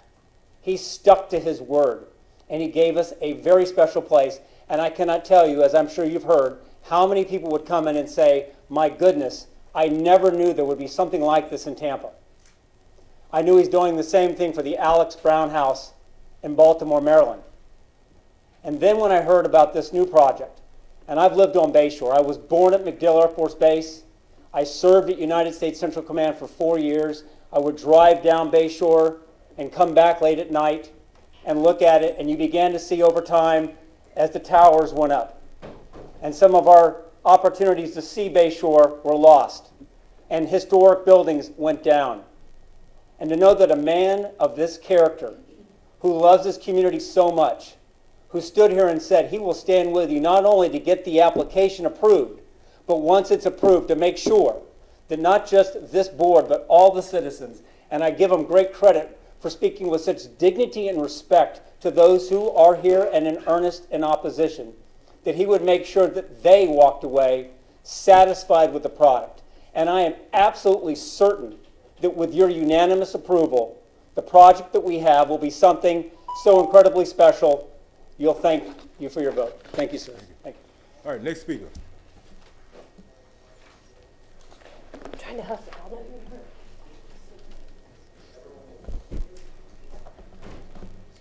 My name is Mary Lou Bailey, and I live at 912 South Oregon Avenue. I support the Stovall House project, both the zoning and the alcohol beverage.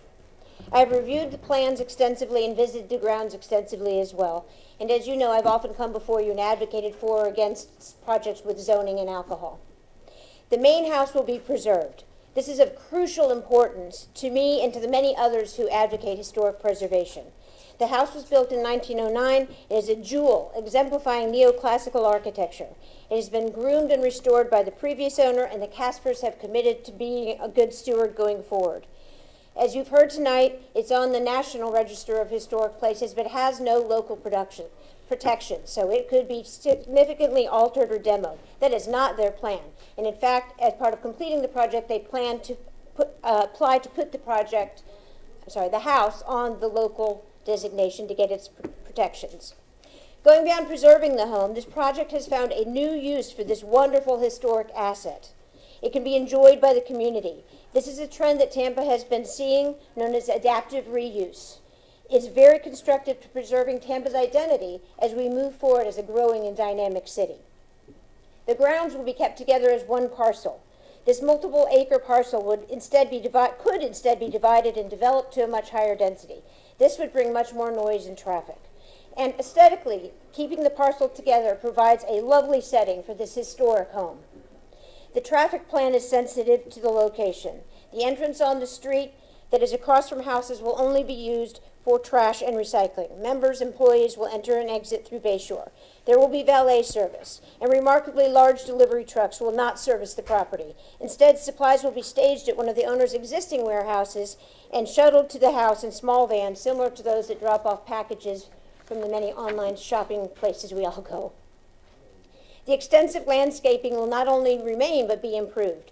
There is a rare rainbow eucalyptus tree that will be maintained, which is one of the many details that are the hallmark of this project. There are many well-established trees that will remain, and additional landscaping will be added, especially on the sides closest to neighbors. While this is a special project, it has not set any troubling precedents in terms of zoning or alcohol. The land uses along Bayshore Boulevard are quite varied, including restaurants, high-rises, places of worship, offices, and private clubs. The existing private clubs, the Women's and the Gardens, serve alcohol and host events.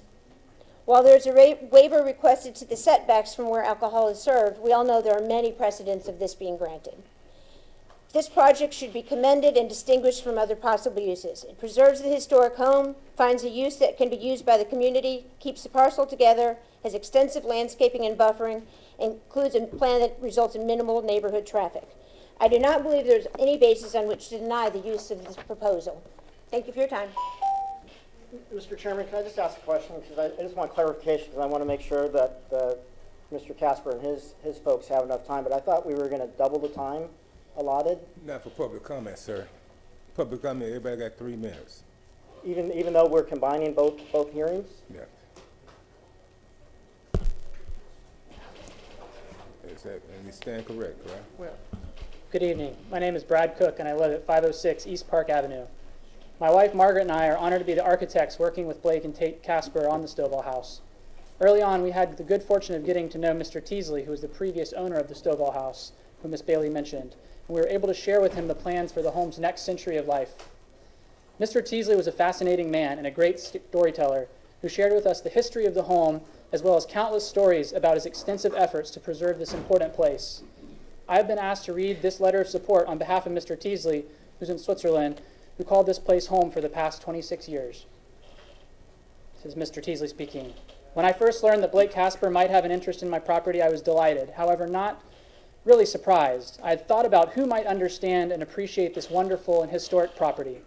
In thinking about contenders, my question was, who might have the right blend of youth, community, involvement, sensibilities, and means to take over the role of owner and steward of this historic property? Blake was at the top of my list. After I bought the Stovall Lee House in 1991, a reporter asked me why I bought the home. My response was simply because I like it. He persisted and said that people want to know more about your plans. My final response was, please just say that I hope to be a good steward of the home. During our first year of ownership, I restored the main house, followed in the second year of adding a guest house and entertainment pavilion, followed later by an orchid conservatory. The maintenance of the property and the expansion, enhancement, and enjoyment of the garden has continued as a never-ending project. Over the years, we have hosted many private and community events at the Stovall House. For example, when the president of Estonia visited Tampa, the formal dinner was held in our pavilion.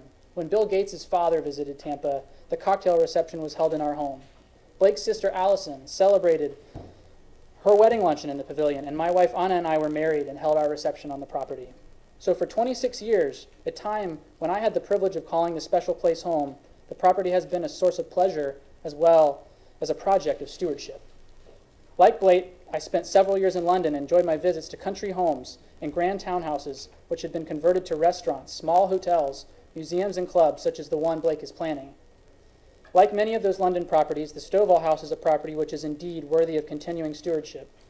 While I will no longer be the owner of this special property, I could not be happier than with Blake's proposal and plans to give this home a new but different lease on life. Blake and his wife, Tate, have the sense and sensibilities reinforced by desire to achieve this vision. Our best wishes go out to Blake, Tate, and the whole Casper team working so hard to bring Blake and Tate's vision to fruition. Respectfully submitted, Harry Teasley.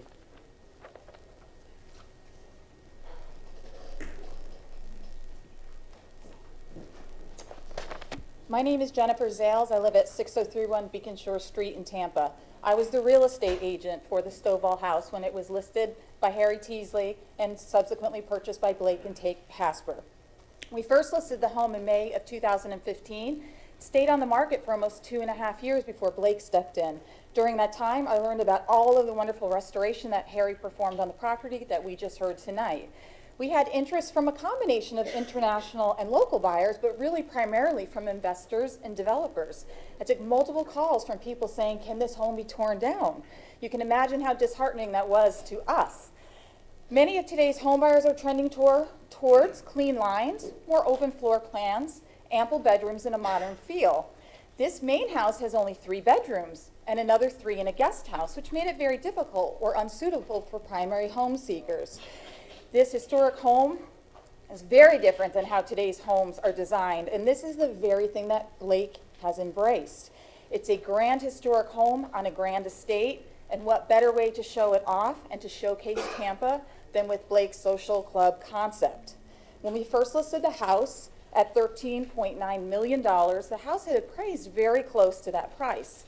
We have people building homes in Tampa right now between $10 and $15 million, but none of them have resold. So at the time we sold this, the highest resale on Bayshore Boulevard was $6.75 million. That's a really important point. Plus the grounds and the landscape maintenance are very, very large and beyond what most people would consider. The land is also so valuable, it would make sense for a developer to come and seek zoning consistent with some of the other high-rises in Tampa. But even without zoning changes, we heard tonight, the home could be scraped tomorrow, subdivided into single-family home lots or other multifamily. Mr. Teasley was really conscious of what might happen to the home and longed for the home's next steward. Had Blake's not stepped forward, the home would have likely been demolished. What Blake is doing is not necessarily what we call the highest and best use for the land. What he's doing is and will be the best for Tampa. Property sold prices in the neighborhood have continued to increase since he purchased the property and announced his plans. Many people do want to live near clubs, and most view this as a very positive thing. It's certainly not unusual when you look at other models around the country and even locally. I personally live in a community with a club, and this was one of the reasons I moved there. Given the other alternatives for this home, which I saw firsthand, I am so excited for the Casper's vision. I know that Mr. Teasley is so pleased, as we heard, that Blake will be the steward of this property, preserving it for years to come. I strongly ask for your support in granting Blake's rezoning and permit requests so that this property can become even more spectacular than it already is.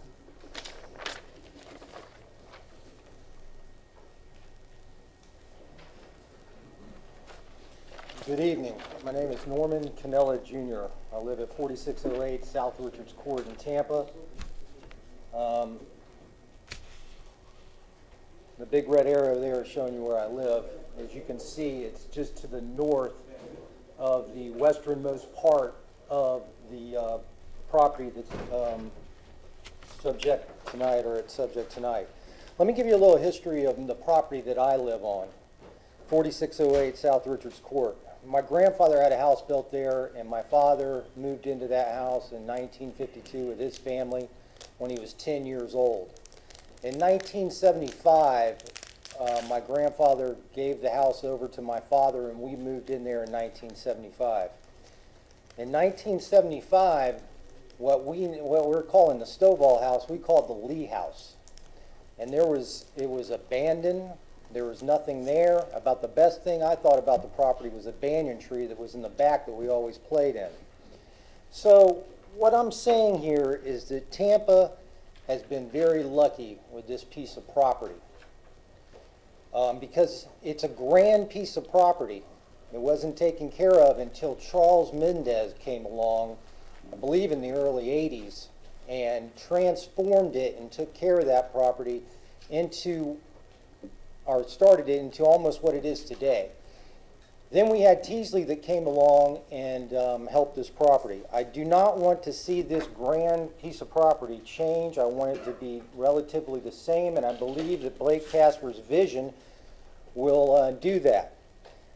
I don't think there's a person that's better than Mr. Casper to put this together. He's a successful businessman. He's a Tampa native. And he has a desire to bring what he enjoyed in England to Tampa, the social club. His project, the Oxford Exchange, is just an example of what he has put together and his looks at in quality, his level of quality he puts into his property. He wants to expand his projects to look at this social club at the historical Stovall house. What I believe is so special is Mr. Casper is not doing this for the money, but for the betterment of Tampa. He is preserving Tampa history and opening this up for others to enjoy. I'm not worried, nor do I think this will be a problem with the noise or traffic, either affecting Bayshore Boulevard or the neighborhoods to the west. I say this because months ago, Mr. Casper invited me to his office and we had a one-on-one meeting in which Mr. Casper answered all my questions. After that meeting, I did not have any concerns, and I'm confident that this is not going to be a problem for the neighborhood and it's going to be a good thing for Tampa. Thank you.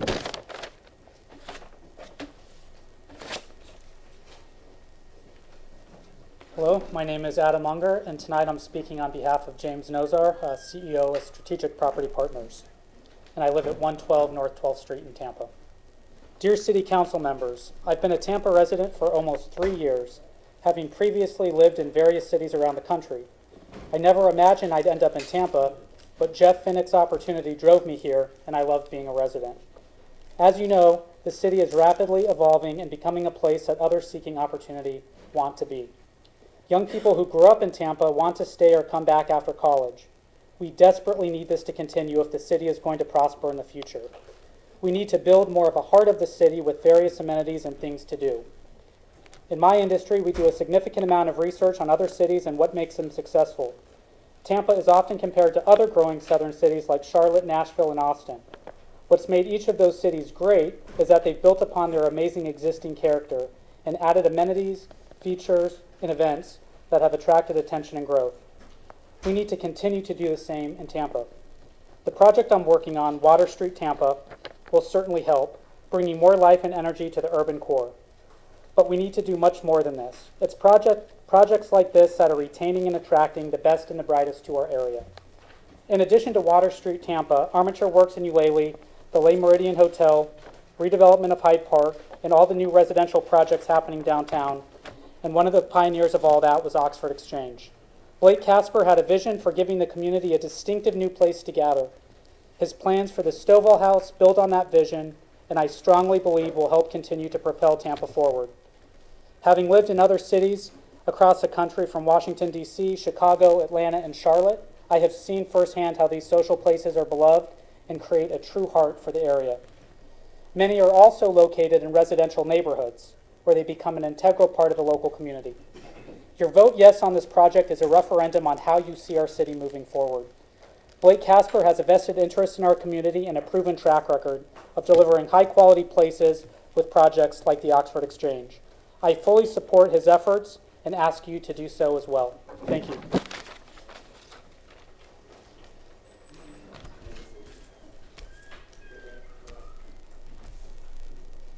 Evening, council members. Frank Capitano, 4625 Bayshore Boulevard.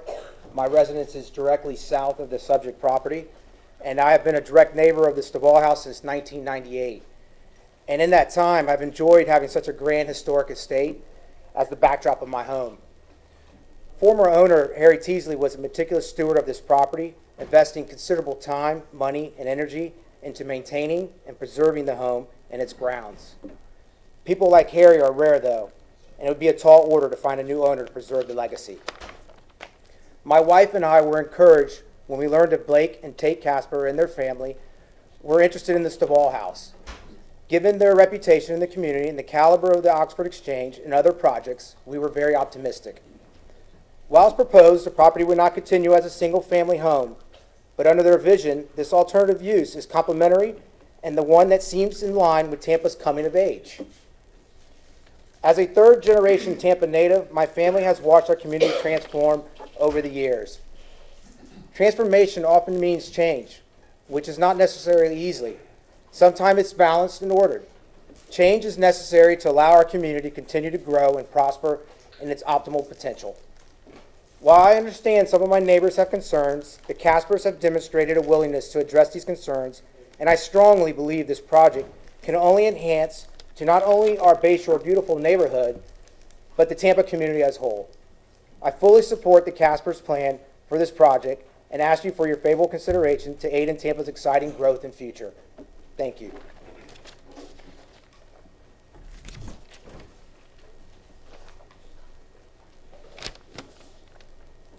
Hi, my name is Joseph Chalura. For 27 years, I have lived in Bayshore beautiful neighborhood where the Stovall is located.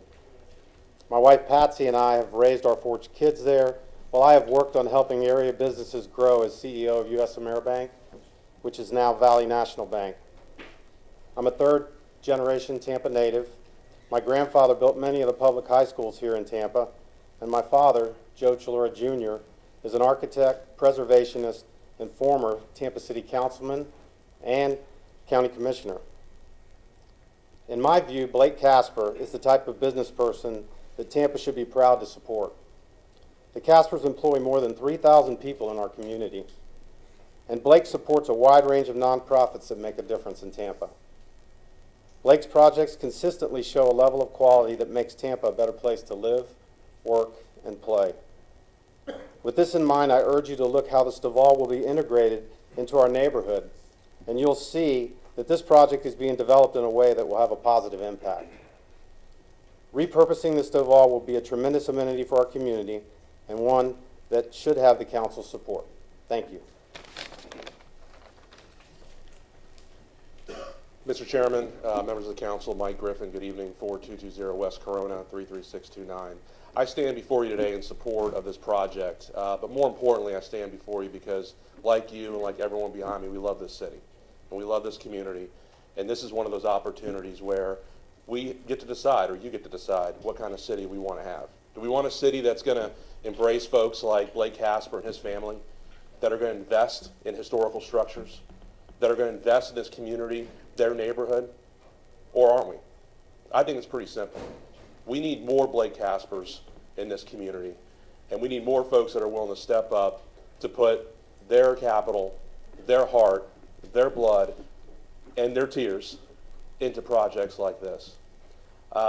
You know, I have stood before you before talking about big community issues on behalf of the business community and others, but this, again, is one of those moments where I ask all of you, and I plead with all of you to stand up for what Tampa is all about. And Tampa is about its diversity, its decorum, and I think Mr. Casper's done a great job of listening to his neighbors to make this a sustainable project, to make this a project that we would be proud of. And when I bring clients in from literally all over the world, the first place I go to is Oxford Exchange, okay? That's the legacy of Mr. Casper, but his poetry is not yet written. His legacy is not yet done.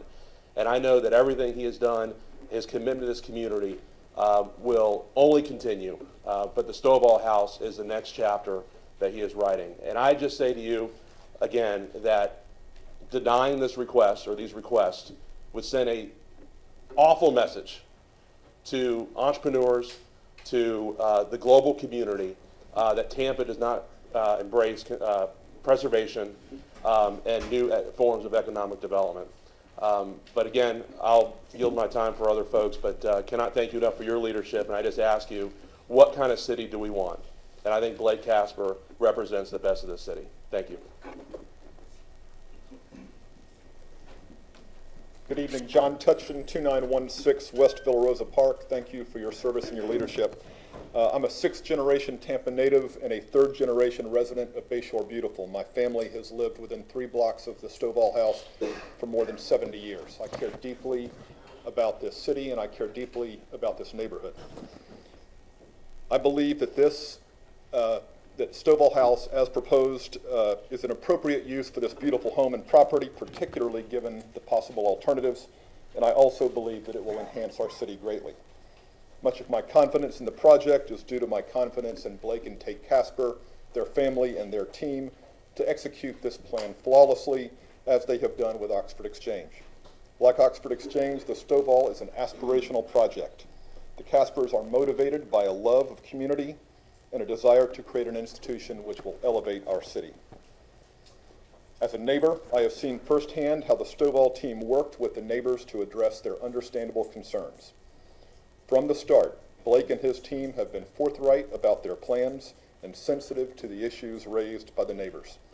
I believe their plan to mitigate parking, noise, and related issues respond appropriately to these concerns. As members of our City Council, you understand better than anyone that progress inevitably means change. Your challenge as council persons is to balance the impact of each. Your support of projects like Armature Works and the downtown revitalization show that you are respectful of this city's heritage while being mindful of and planning for an even greater future. The Stovall House project is consistent with this vision. And if it is allowed to come to fruition, I am confident it will be a great institution of which our community can be proud. Thank you. For all the remaining speakers that will be coming before us tonight, because we're having people come in and out, just state for the record the sign that is in front of you, whether you have been sworn. I have. Yes. I am Charlotte Hardwick. I live very close to the property on Villa Rosa.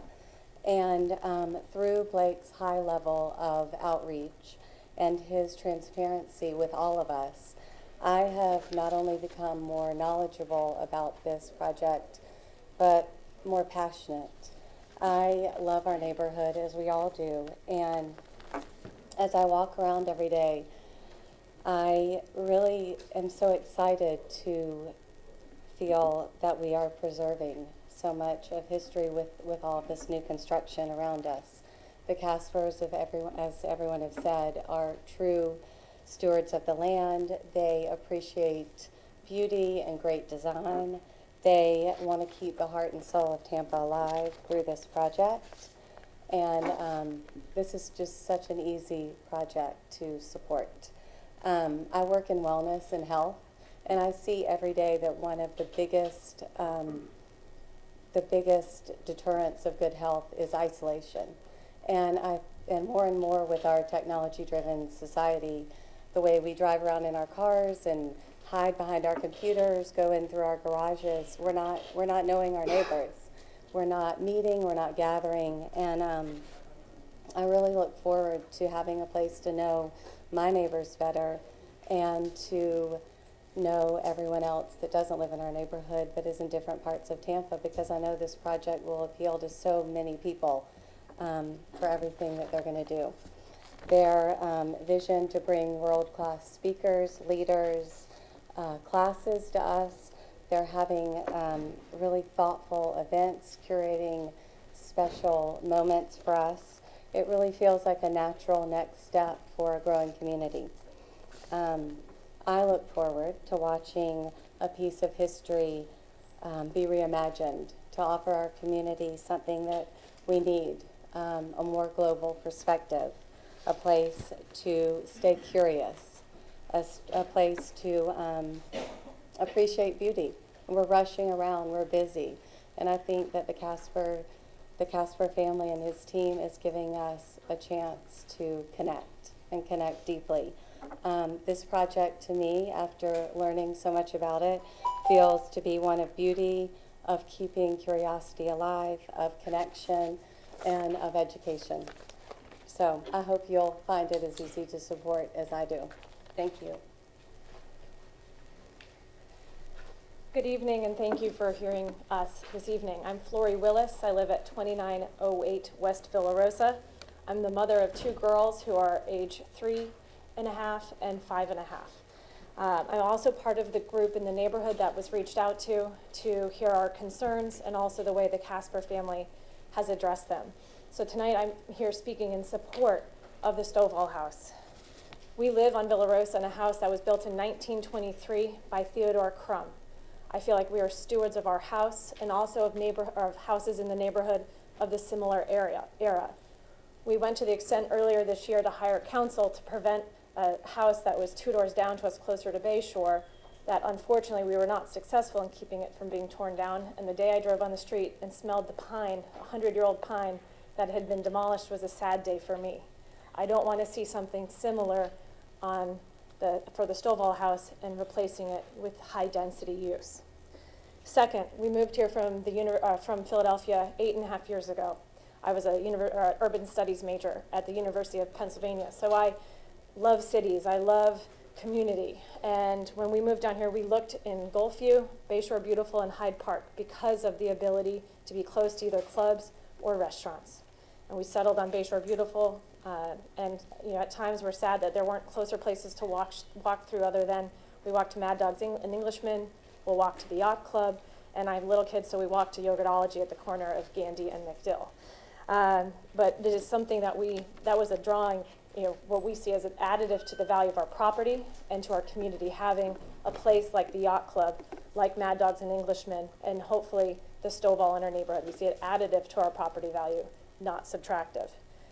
Also, as a mother of 2 young children, I will feel just as safe having my kids play in the streets. Well, not in the streets, my husband would kill me for saying that, but just as safe than riding their bike where we do have sidewalks on Villa Rosa, crossing Bayshore very carefully, as I would when the Stovall is there in the imagined space as the Caspers.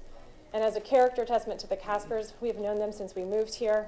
Their daughter plays at our house at least 3 days a week. Our daughters are at their house.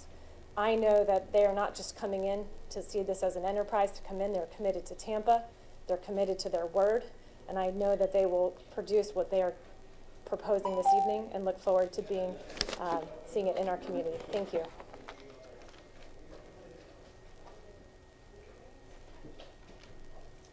have not been sworn in. All right, anyone else in the audience that have not, that plan to speak and have not been sworn in, please stand.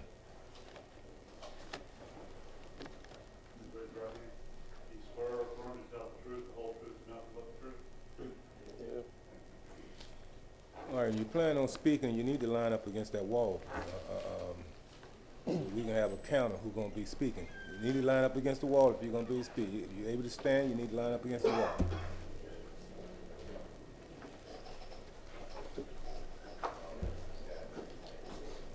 All right, sir, go ahead.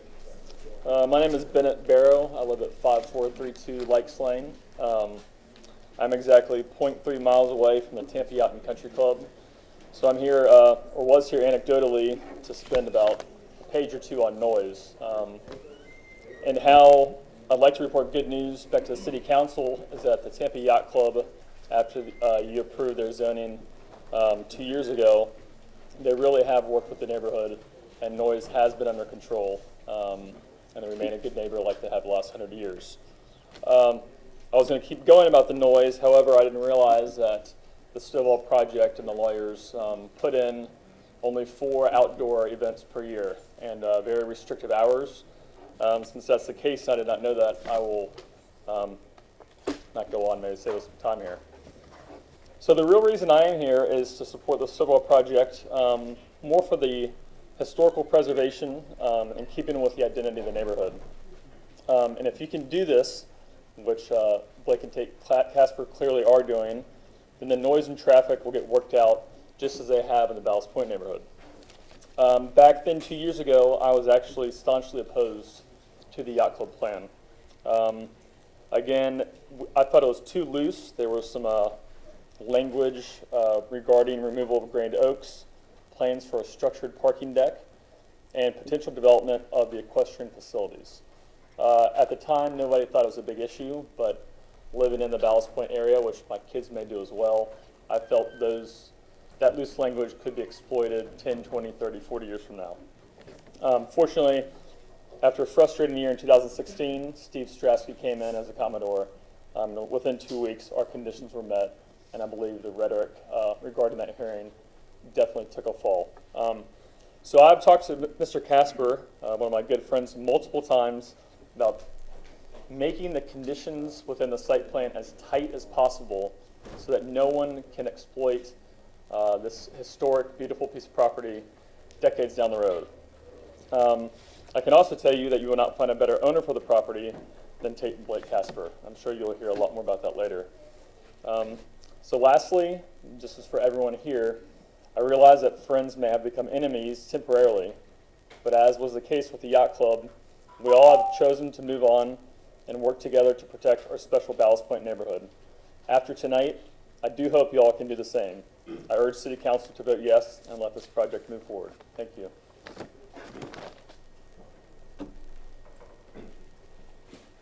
Good evening. My name is Jim Cusack, 4910 St. Croix Drive. Any land use is really a leap of faith in what the people that you're giving this authority to will do. And that's the issue that I'd like to address. 1982, the opportunity to get baseball for this region came forward. We came to see the mayor, and he said, Jim, we'll support you in any way we can, except we won't give you any money. At that point in time, 9 partners got together and formed the Tampa Bay Baseball Group that was a moving factor in bringing baseball to this region. One of the original people was Joe Casper. Joe isn't with us anymore, but subsequent to that, we bought the controlling interest in the Minnesota Twins. We bought the Texas Rangers. And on each occasion, baseball hammered us, and the commissioner said, I can let you guys make money on this deal, or Tampa can get a franchise. And on each occasion, Joe Casper stood forward and said, let's do what's right for the community. And we forewent a profit on the Twins and on the Rangers, which if you read Forbes are now both worth $1 billion. It's inconceivable to me that the legacy of Joe Casper would not be carried on in anything that his family would do. I am confident that the Caspers would never do anything that wasn't in the best interest of Tampa. And it's ironic that I'm standing here today because in 1982, there were two Stovall projects. There was Stovall's house on the Bay Shore that he built, and there was a Stovall professional building downtown. The Stovall house still stands there, and you have the opportunity to preserve it to this very day. The Stovall building was demolished in 1983. Charlie will remember, I'm one of the ones who did it with your approval. So it's ironic that having that background, I stand here before you today giving my wholehearted support to something that I know Joe Casper would support as being in the best interest of Tampa, which was always his test of what's right or wrong. Thank you very much. I appreciate your time.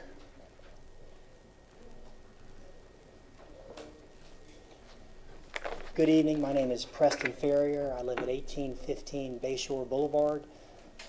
20 years prior to that, I lived at 2907 Villa Rosa Park. If anybody plays golf, it's about an 8-iron from the Stovall house. My family's been in this city since the late 1800s, and my children, when they graduate school, are planning on raising their families here. I care deeply about this community, this city, and I strongly support Blake's project. Unfortunately, Jim Furman was out of town this evening, and he asked me to read his letter to you. Dear City Council members, it is rare to get an opportunity to preserve one of Tampa's most historic structures and then transform it into something new for the city to embrace. We're fortunate that Blake Casper wants to do that for the Stovall House. The Stovall House on Bayshore Boulevard. My family has called Tampa home for well over 100 years. We've built our businesses here. We've raised our families here. This is our home. We've watched the city grow and develop, and we are thrilled about all the exciting things happening here. From the overall downtown Tampa revitalization to historic preservation of projects like Armature Works, Tampa is really coming of age. Casper's plans for the Stovall House are another opportunity. I solicit your support of his plans by voting yes on the rezoning alcohol permit request. Casper's sterling track record with the Oxford Exchange and other contributions to the Tampa community are a testament to the caliber of this project, and I'm pleased to support his efforts. Respectfully, James L. Furman, Jr. Thank you.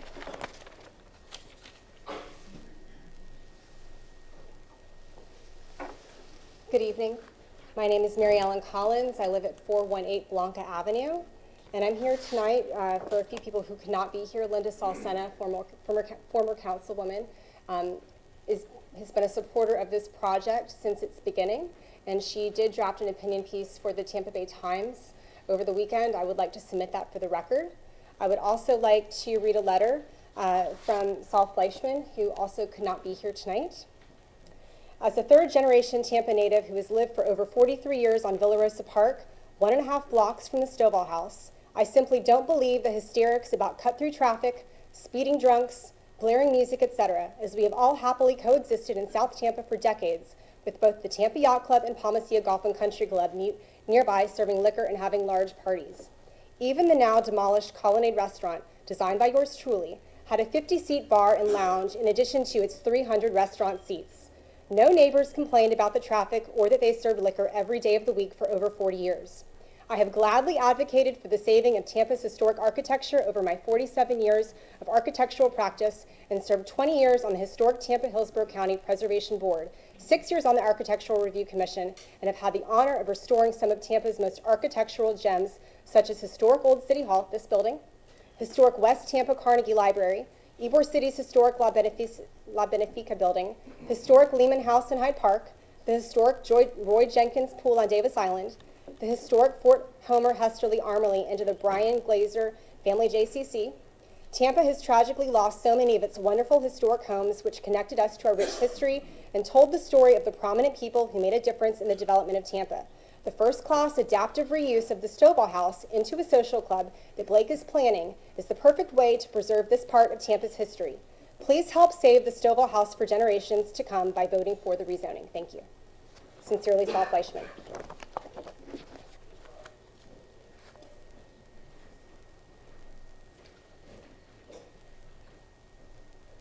next speaker.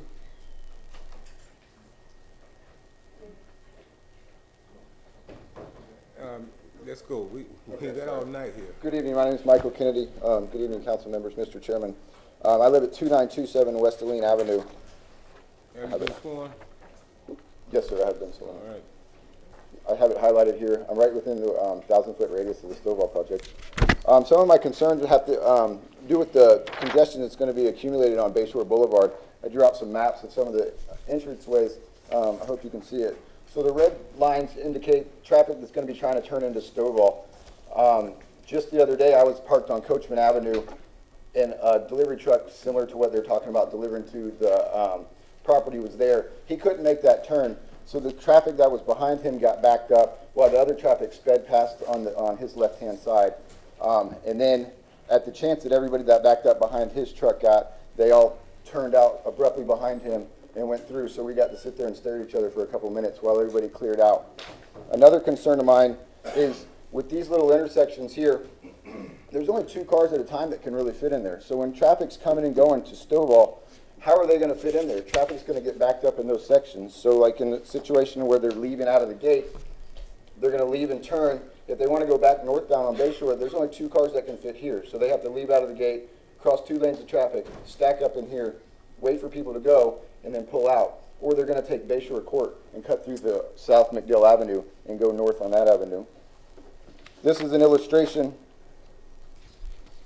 of cars coming from the southbound lane that need to come enter this section here that can only hold 2 cars. And I live right here off of the Lean. I take Coachman on a daily basis to take my son to Rampello to school. So I know for a fact that only 2 cars at the minimum can fit in that intersection. So cars entering here are going to have to stack up 2 at a time as it backs traffic up here in peak and flow. And then they're going to have to turn across 2 lanes of traffic. If there's people already lined up here to get into the gate of Stovall, and these people here are trying to merge in, it's just going to cause congestion. That congestion is going to supplement to people making turns to go down the side streets. So this is kind of an illustration of what people will probably end up doing. What I do when traffic gets bad, I cut through the neighborhood and go to South McDill and come down. And to say that it doesn't happen, there's an illustration of this here. This is Academy of the Holy Name. This is a daily occurrence there as people drop off and pick up their children to school there. So the traffic does back up. Here's a map of the intersections. These are all the streets. This is the streets I highlighted, Aline and Asbury and Coachman. These are all the subsequent streets that flow north from there that people have a straight route over to South McDill. And South McDill's already backed up enough. Here's some illustrations of cars that cut through the intersection or from the Bayshore onto our streets to avoid a traffic accident that was there. Out of time? Oops, sorry. This is an illustration of cars that cut through there. Thank you, sir.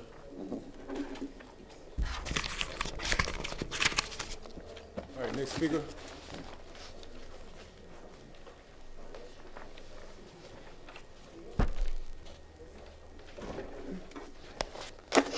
Good evening, council members. My name is Mary Estes. I live at 2906 West Coachman Avenue. As you can see, I am 3 doors behind the Stovall property. It's easy to forget that they're real people who live here with real objections. When I bought my house 30 years ago, I never imagined that I would one day plead to protect the value of the biggest investment of my life, my brick street, from commercial development. Coachman is 20 feet wide. It already consists of uneven, crumbling curbs that collect water, mosquitoes, and tadpoles. The canopy of live oaks is progressively being destroyed by service trucks. Trucks drive up on the curb to get past parked cars. They block our driveways because single-family driveways have been converted to double driveways, leaving no room to park. The reality is that no commercial business anywhere services itself from the front door, which is Bayshore Boulevard in this applicant's plan. Side streets like Coachman will become the route of choice. I, along with my neighbors, will be left to enforce the violations. Commercial development is not compatible with my single-family neighborhood, and alcohol has no business being sold 2 doors from my house. Coachman has not been maintained as it is. Adding traffic will end up costing the city money it does not have. More service trucks on Coachman will be the nail in the coffin for my little street, my brick street, and the value of the biggest investment of my life will be forever diminished. I beg you to say no to this plan. Let me just illustrate some pictures.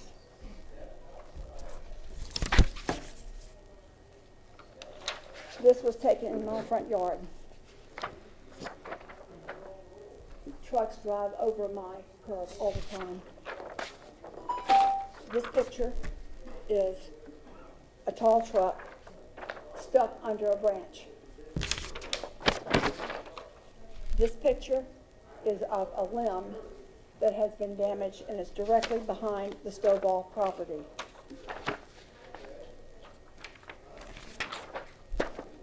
This picture shows the collection of water and the curbs that have been neglected. This picture right here is directly behind the Stovall property. You can see that the curbs have been cracked. Thank you. I ask you to do the right thing. Please consider us neighbors who do not wish to have this project 2 or 3 doors down from us. Thank you for your time.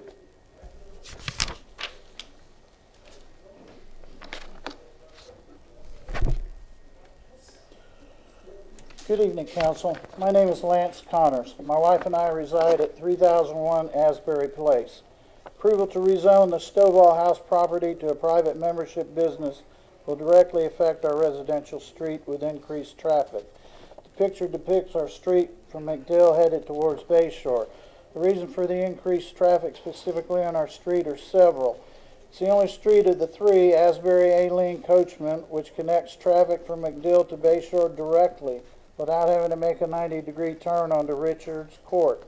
It only has houses on one side. It is a smooth paved asphalt road, and rarely are there any vehicles parked on it. There is a stop sign, but rarely do people even yield at the stop sign. Additionally, our street does not have sidewalks. All vehicles utilizing this route and the other routes to access the business must cross over the soon-to-be-installed bicycle lane and then again into and out of the private membership business. All this increased traffic will increase the safety concerns of all, whether they be bicyclists or pedestrians using the sidewalk in front of the private membership business. That picture depicts the going by the Stovall house, and there happens to be a bicyclist at that moment going by. Although our children are growing adults, we are expecting our first grandson towards the end of the year. Younger families have moved in more recently, and there are now quite a few children living, playing, walking, etc. around the neighborhood, in addition to adults out walking with their pets. The current traffic volume is not bad. Most often the traffic is actually the residents themselves, most of whom are paying attention, knowing of the children and others out and about enjoying the neighborhood. Prior to moving to our current residence, we lived at a residence in the Carrollwood area. We have resided at the current location for 15 years. The residence has been in my family for almost 50. We chose to relocate to the Bayshore Beautiful residential neighborhood for many reasons, but really like the natural beauty, the tree canopy, and the quiet peacefulness residential area provided. It consists of different types of homes, some old, some new, some large, some small, but all were residences and not a business.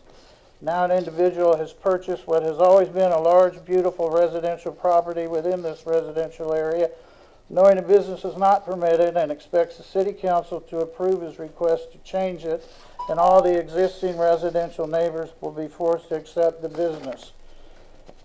And our peaceful, quiet neighborhood will forever be changed. This private membership business, as previously stated, will result in more traffic. It's also a safety issue for the children and our soon-to-be grandson when he comes to visit Grandma and Grandpa. In closing, I hope you give serious thought, consideration to what you have and will hear tonight and disapprove the request of rezoning. Bayshore deserves better. Thank you.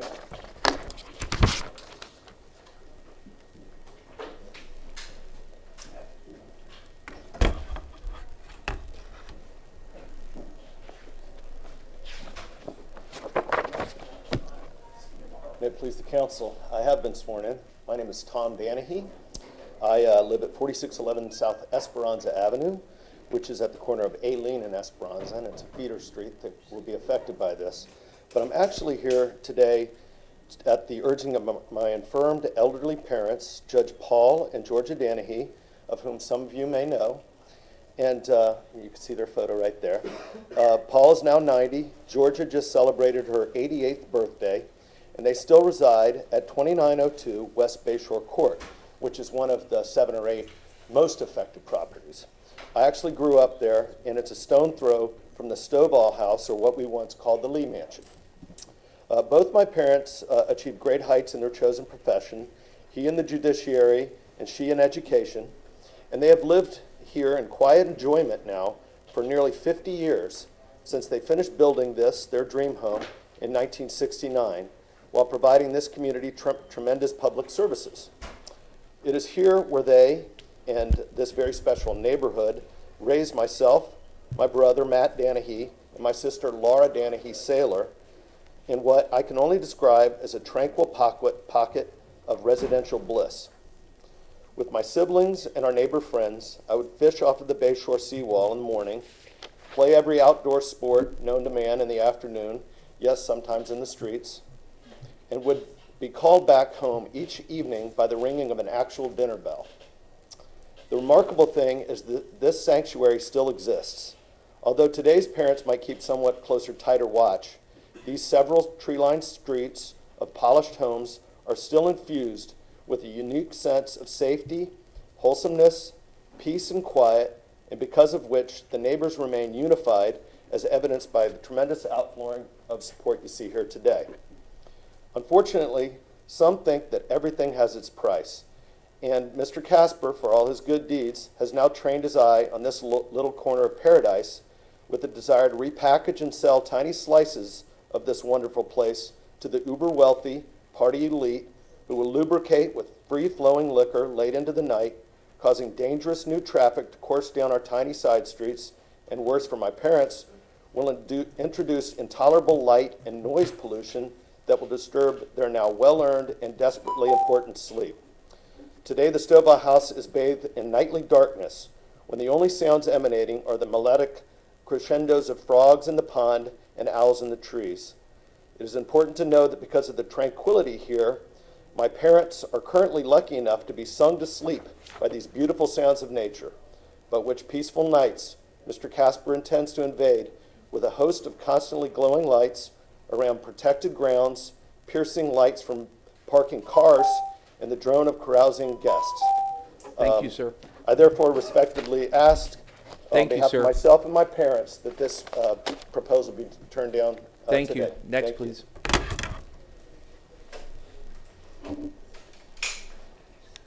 My name is John McLaughlin, and I have been sworn in. I live at 2904 Coachman, which is less than 70 feet away from the Stovall property. A lot has been made that Mr. Casper is here to save the Stovall house and rescue it, and rest assured we want to rescue it also. We want to preserve it as much as anyone else claims they want to. This is not about saving the Stovall. This is about creating a private club on the Stovall house property. Let's make sure we focus on what is being discussed here. Saving the Stovall is not the issue. The issue is approving a private club to serve alcohol. I also want to ask you, I don't know how much you value the petitions that you've seen. I do want to read from the petition that Mr. Casper has, the 1,200 and something signatures on his petition. To the folks in the green T-shirts, those of you possibly who don't work for him, he says, "We believe this is a smart way to use the property in a new modern world that still preserves the home and the grounds." I won't read the rest of it. I'm going to switch screens really quickly. This is the website signed by Mr. Casper. It is savethestovall.com. I encourage you to look at it for yourself. Don't take my word for it. the title of this website is Save Stovall House and Keep Bayshore Beautiful. As I said, the issue here is not about saving the Stovall House. The issue is opening a private club to serve alcohol and have a bed and breakfast. I will scroll a little further down, and I hope you can read this. I can't, so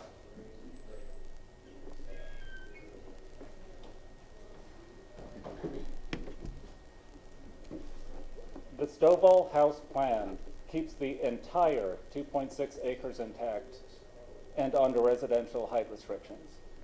In other words, people signed this petition under false pretenses. You have plans for 3 new buildings, completely revised landscaping, 75 parking lots.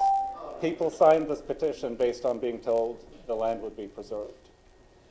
I will conclude by saying that the people who signed the petitions were given incorrect information, inaccurate, possibly intentionally untruthful, and people have been misled, and I ask you not to be misled.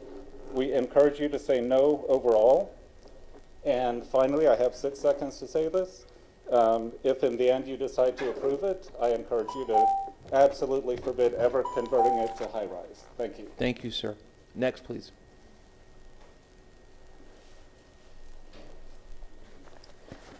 Good evening. I actually have some minutes.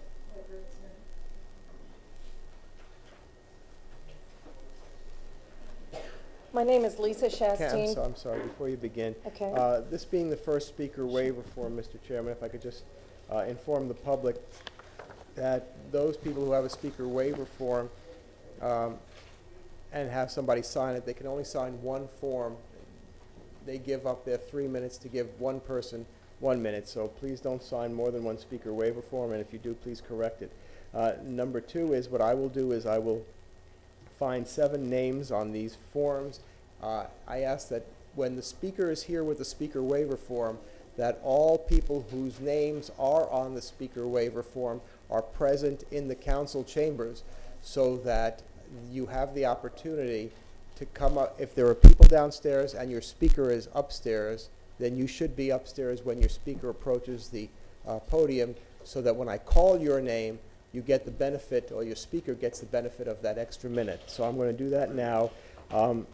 If you are here, please acknowledge your presence. Tag Coley, thank you. Joyce Zawalt, thank you. Melissa Stedden, thank you. Vlad Pavlov, thank you.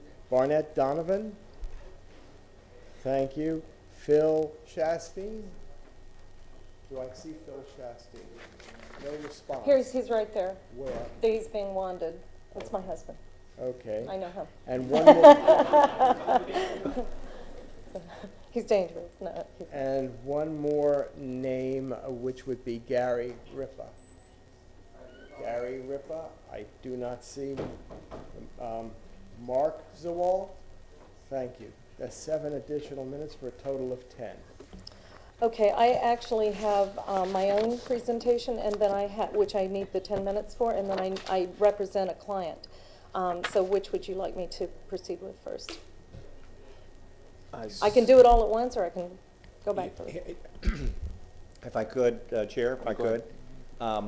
My feeling has always been that if you are representing a client before us, your time is part of their time, as opposed to you being a member of the public and representing the public, if you understand what I'm saying. Typically, you are professional, you are part of a team that's going to present to us. You're not a part of a team? No, The reason I asked is because you did come up with all the other attorneys that were opining, Mr. Randolph being the lead attorney.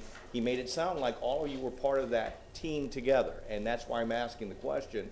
If you're a member of the public, you're a member of the public, but if you're not, I would do the same thing for the other side. Yeah, Councilman, That's just my opinion. I actually stand before you in 3 roles, and I'm only going to speak in 2 capacities. One, my client is actually having a very severe health problem in North Carolina and could not be here. And she actually borders the property. She wrote a letter that I wish to read. That's all I want to do for her. That's perfectly fine. Just include it as part of the 10 minutes, I would assume. I mean, wouldn't you say that, Mr. Shelby? If I can, there are two separate presentations, is that right? Correct. And you're here on behalf of somebody who is not present, and you're reading a letter. Correct. And then I'm giving my presentation. This is totally separate from her letter.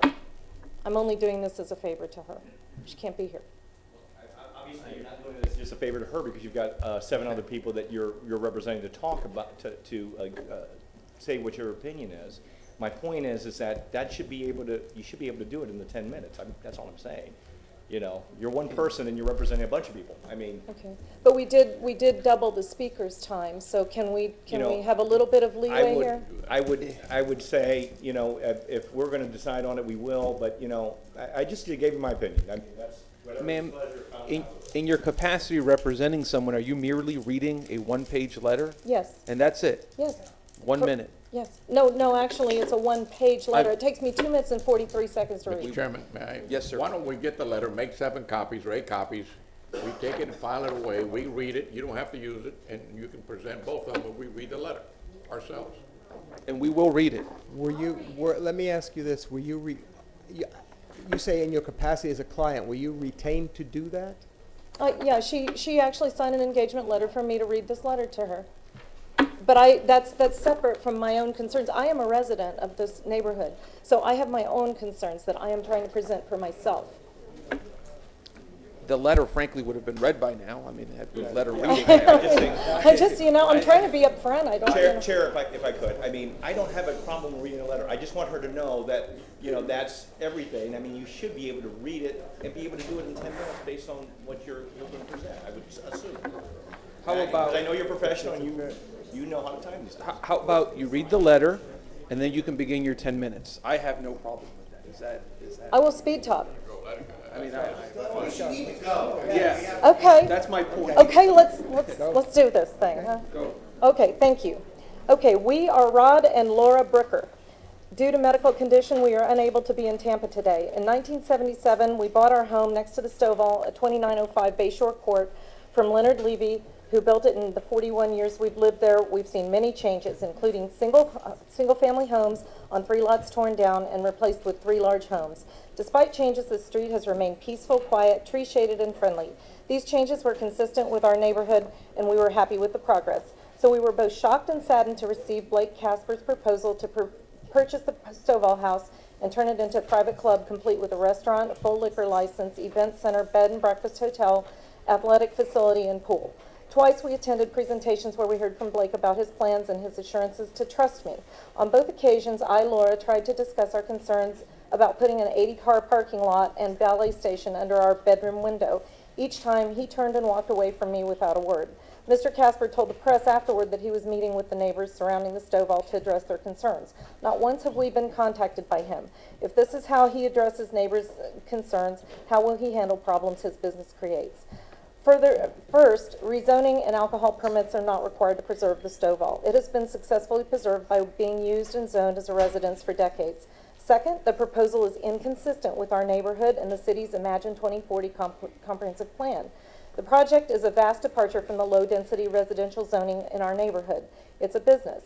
If single-family homes were proposed, we wouldn't oppose it. Residents would be our neighbors with a stake in the neighborhood and awareness of shared common courtesy. On the other hand, happy club patrons, perhaps after a day or evening of cocktails, will wait a few feet back from our yard for valets to bring their cars. We can expect some to be unaware that they disturb surrounding neighbors. Car keys and horns beeping and engine noise will occur throughout the night and repeatedly wake light sleepers like me. What about events and traffic? The business will operate 24/7. This is not an occasional neighborhood party that runs late that everyone can tolerate. The event center will not be used like we use our backyards. How will neighbors enforce the developer's promises at 1 a.m.? Your decision today will define how you as city leaders respect our codes, protect our neighborhoods, and consider all citizens, not just an influential few. Yes, Mr. Casper has done good things in Tampa. However, he's not entitled to rezone property or serve alcohol in our neighborhood. You would have to approve those things. Why should we tolerate this intrusion? The proposed business location is simply wrong. Your decision today could severely impact our neighborhood or protect it. please deny the developer's applications. Thank you. Thank you, ma'am. Now let's begin the other. Okay. Okay. My husband and I moved to Bayshore Beautiful 22 years ago because of its unique residential character and that of Bayshore Boulevard. We're both members of the Florida Bar and considered land use and zoning along Bayshore in our purchase. As Casper said, in opposition to the Altman project, we relied on zoning to be adhered to. We trusted our city leaders to know that changing Bayshore's character will erode the single asset that is unique to Tampa and irreplaceable. Yet, unbelievably, here we are, debating whether it's appropriate to drop essentially a commercial development, call it what you will, into the dead center of a long-established single-family residential neighborhood directly on Bayshore Linear Park. The project is undeniably commercial. For the first time in history, a buyer did not buy Stovall as a residence. Casper wants to convert it into a moneymaker to justify an inflated purchase price. Never mind the neighborhood. Making money is the essence of commercial use, but there are other commercial indicators. Number one, he focuses on building height, but the site will go from 50 square feet or 5363 if you believe the county, to the 18,000 square feet, hardly consistent with surrounding residences.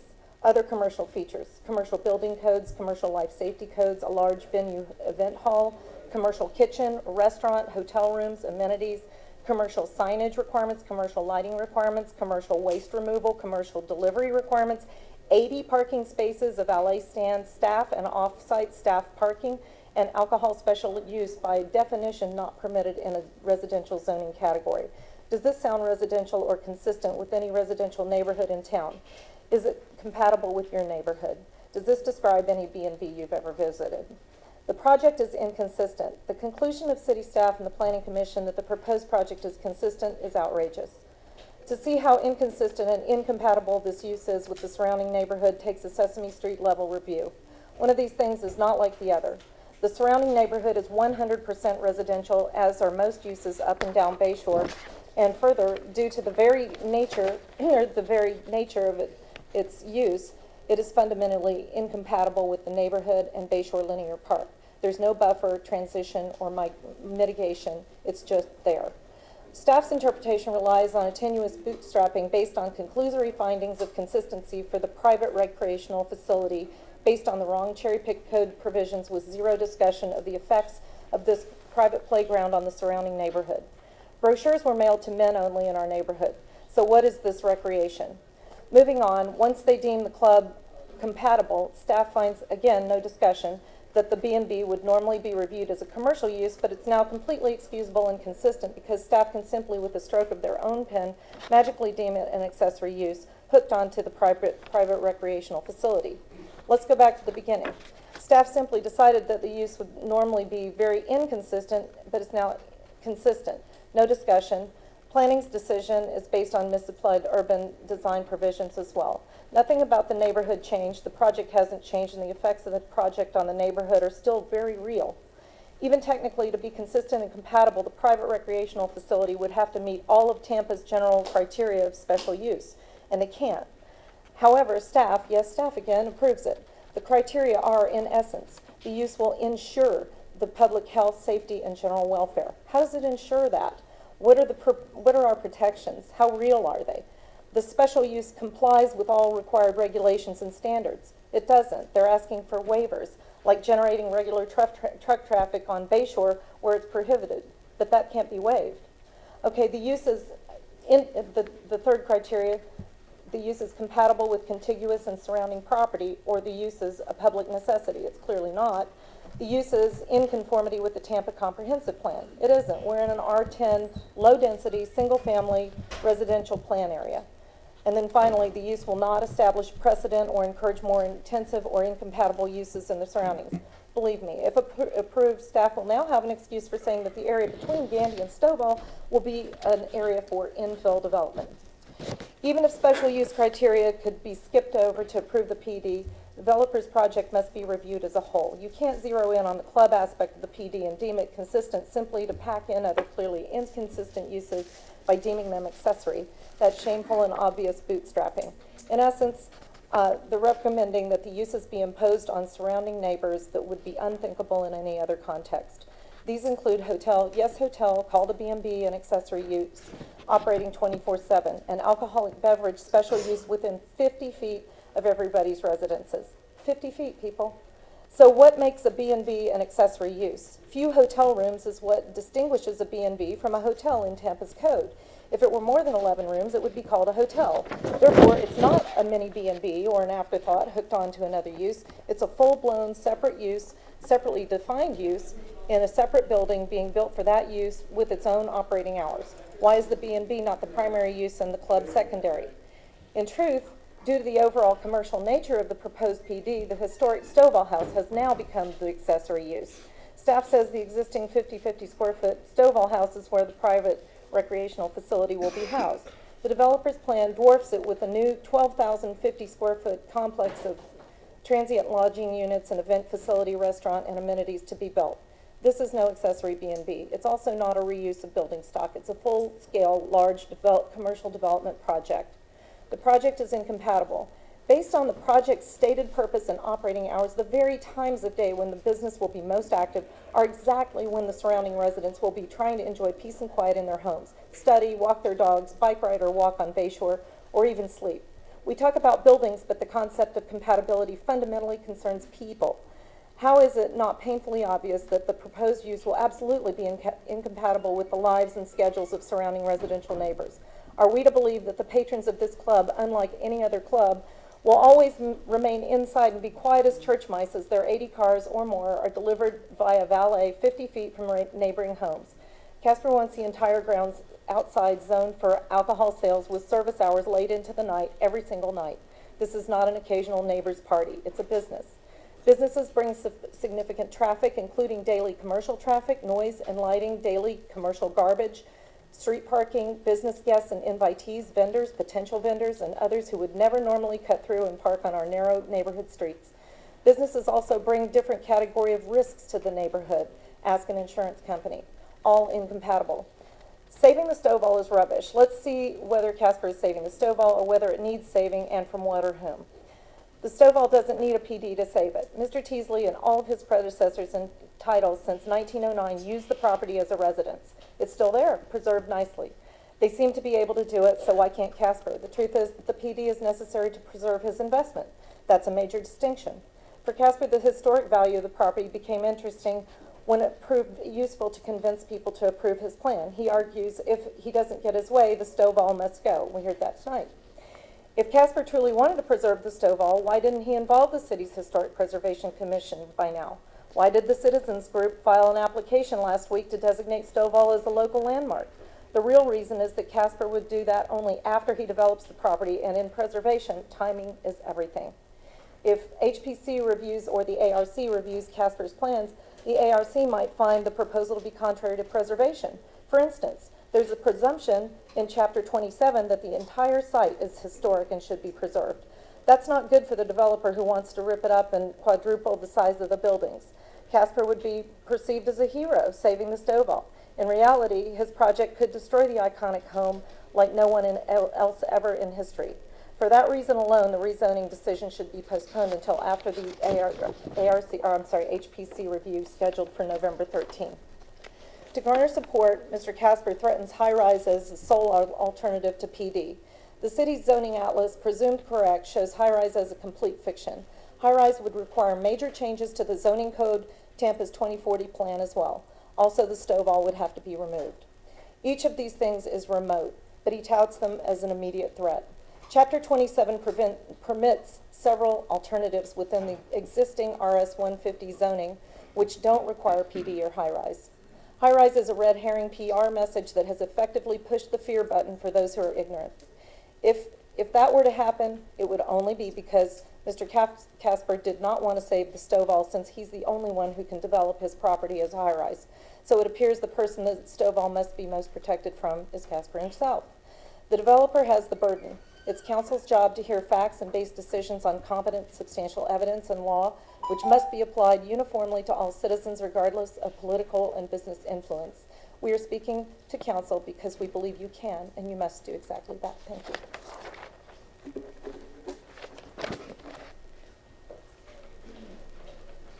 I also have some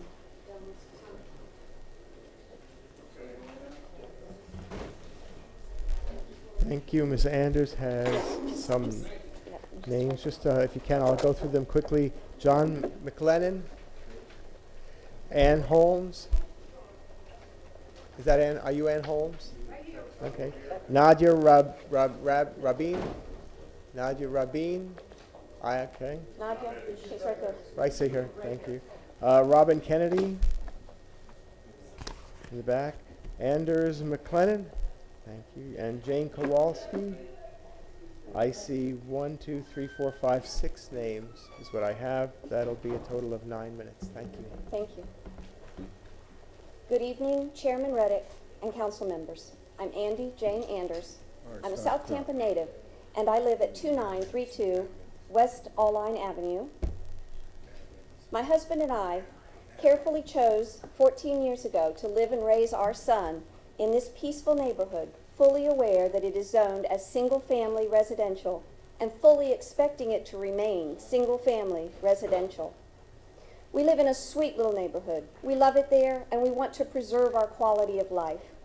Just 3 years ago, Mr. Casper rightfully expected the zoning would be adhered to in the commercial neighborhood of the Oxford Exchange.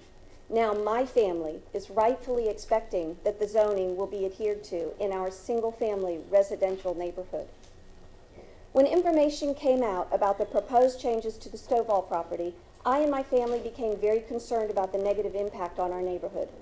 This project is labeled as a private recreational facility, but this is an 18,000 square foot dining, recreation, and overnight facility with requesting alcohol sales throughout, with outdoor activities, a full commercial kitchen, a bar, significant parking in the middle of our residential neighborhood, and directly on Bayshore, which is designated as a scenic corridor and linear park. This is not an appropriate location for this type of use. My husband and I discovered that there were many other neighbors with the same concerns, and we joined together with them to ensure that we would have a voice in opposing this project. Tonight I'm going to give you an overview of some of our group's efforts and concerns. We have worked hard to collect petitions, post yard signs, encourage letter writing, organize our presentations for this evening. We have gathered nearly 1,000 petitions from people opposing this project. Many of these petitions are from couples and families, so the number of individuals represented is actually greater than 1,000. I personally have worked to ensure that these numbers do not include any duplications of names. The majority of these petitions come from the Bayshore Beautiful neighborhood, as well as the rest of District 4. However, there are also petitions from all of Tampa's districts. Mr. Casper has published what he believes are accommodations to address our concerns. They are not sufficient. It is important to note that not one out of the 1,000+ names that we have collected has rescinded their opposition to this project, even in light of those accommodations. Not one. Focusing in from the citywide petitions, this map, the one that my son is holding, show the streets that would be most directly affected by this project. The highlighting on these 4 streets, Asbury, Align, Coachman, and Bayshore Court, shows 78% of the residents have expressed their opposition to us. The remaining 22% is divided between those who are opposed but wish to remain neutral, those who are but wish to remain anonymous, those who are neutral, those who did not share their views with us, and a very small number in favor. Only 6% of these residents have stated to us that they are in favor of this project. This map also shows that of the residents on Bayshore Boulevard between Align and Gandy, 75% oppose this project. Only 1 resident in that section is in favor of this project on Bayshore. Mr. Casper's team has stated that they have 1,000 supporters. We don't know where those supporters live, but clearly it is not possible for them to live, for more than a very few to live in this most directly affected neighborhood.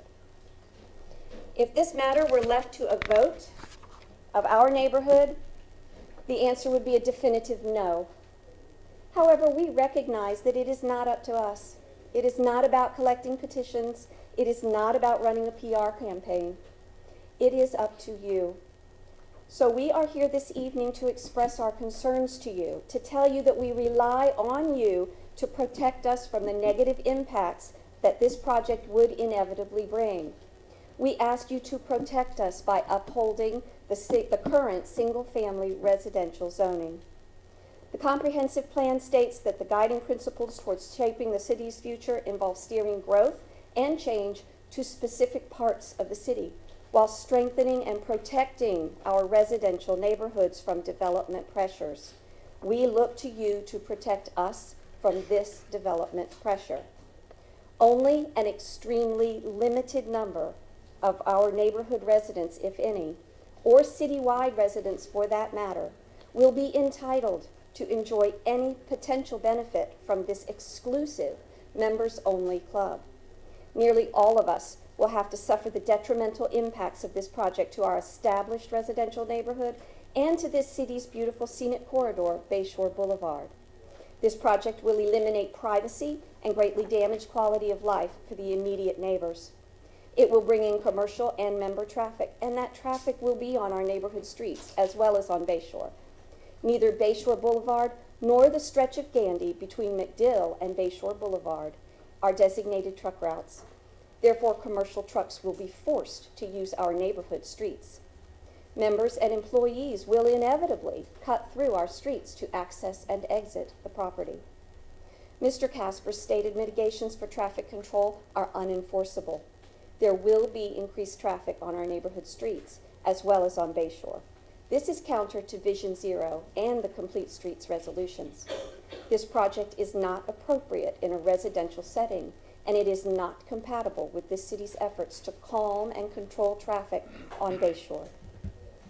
This evening, you will hear several other neighbors and concerned citizens speak in more detail on many of these concerns, plus others. You will also hear some additional information about our concerns of the alcohol setbacks. I'm trying to combine my speeches now. I had a separate one for later. We feel that it is inappropriate for there to be an alcohol license within 1,000 feet of residences. I have some additional maps here. This is your 1,000-foot map.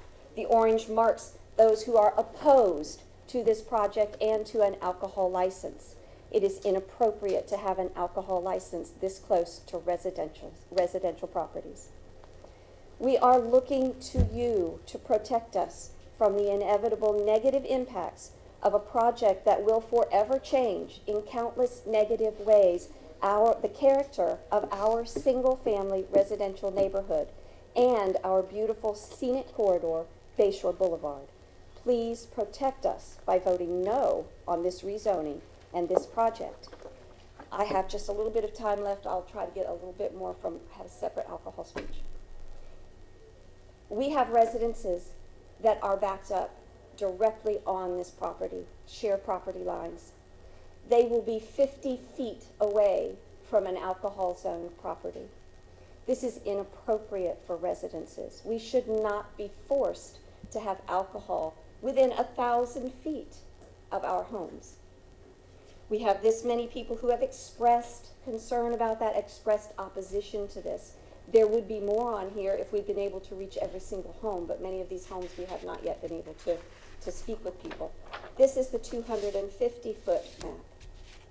You can see the orange again are people who have expressed opposition to having alcohol or the zoning change this close to their homes. We've even had one additional of those properties that should be highlighted in that let me know of their opposition just today, but I didn't have an opportunity to change that, so there's even one more of those.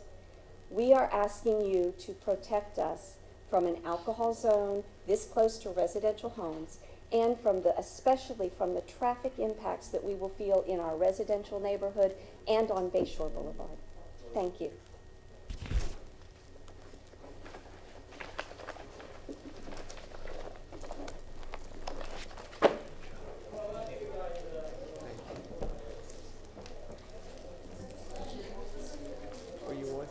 Excuse, just go back. I'm sorry.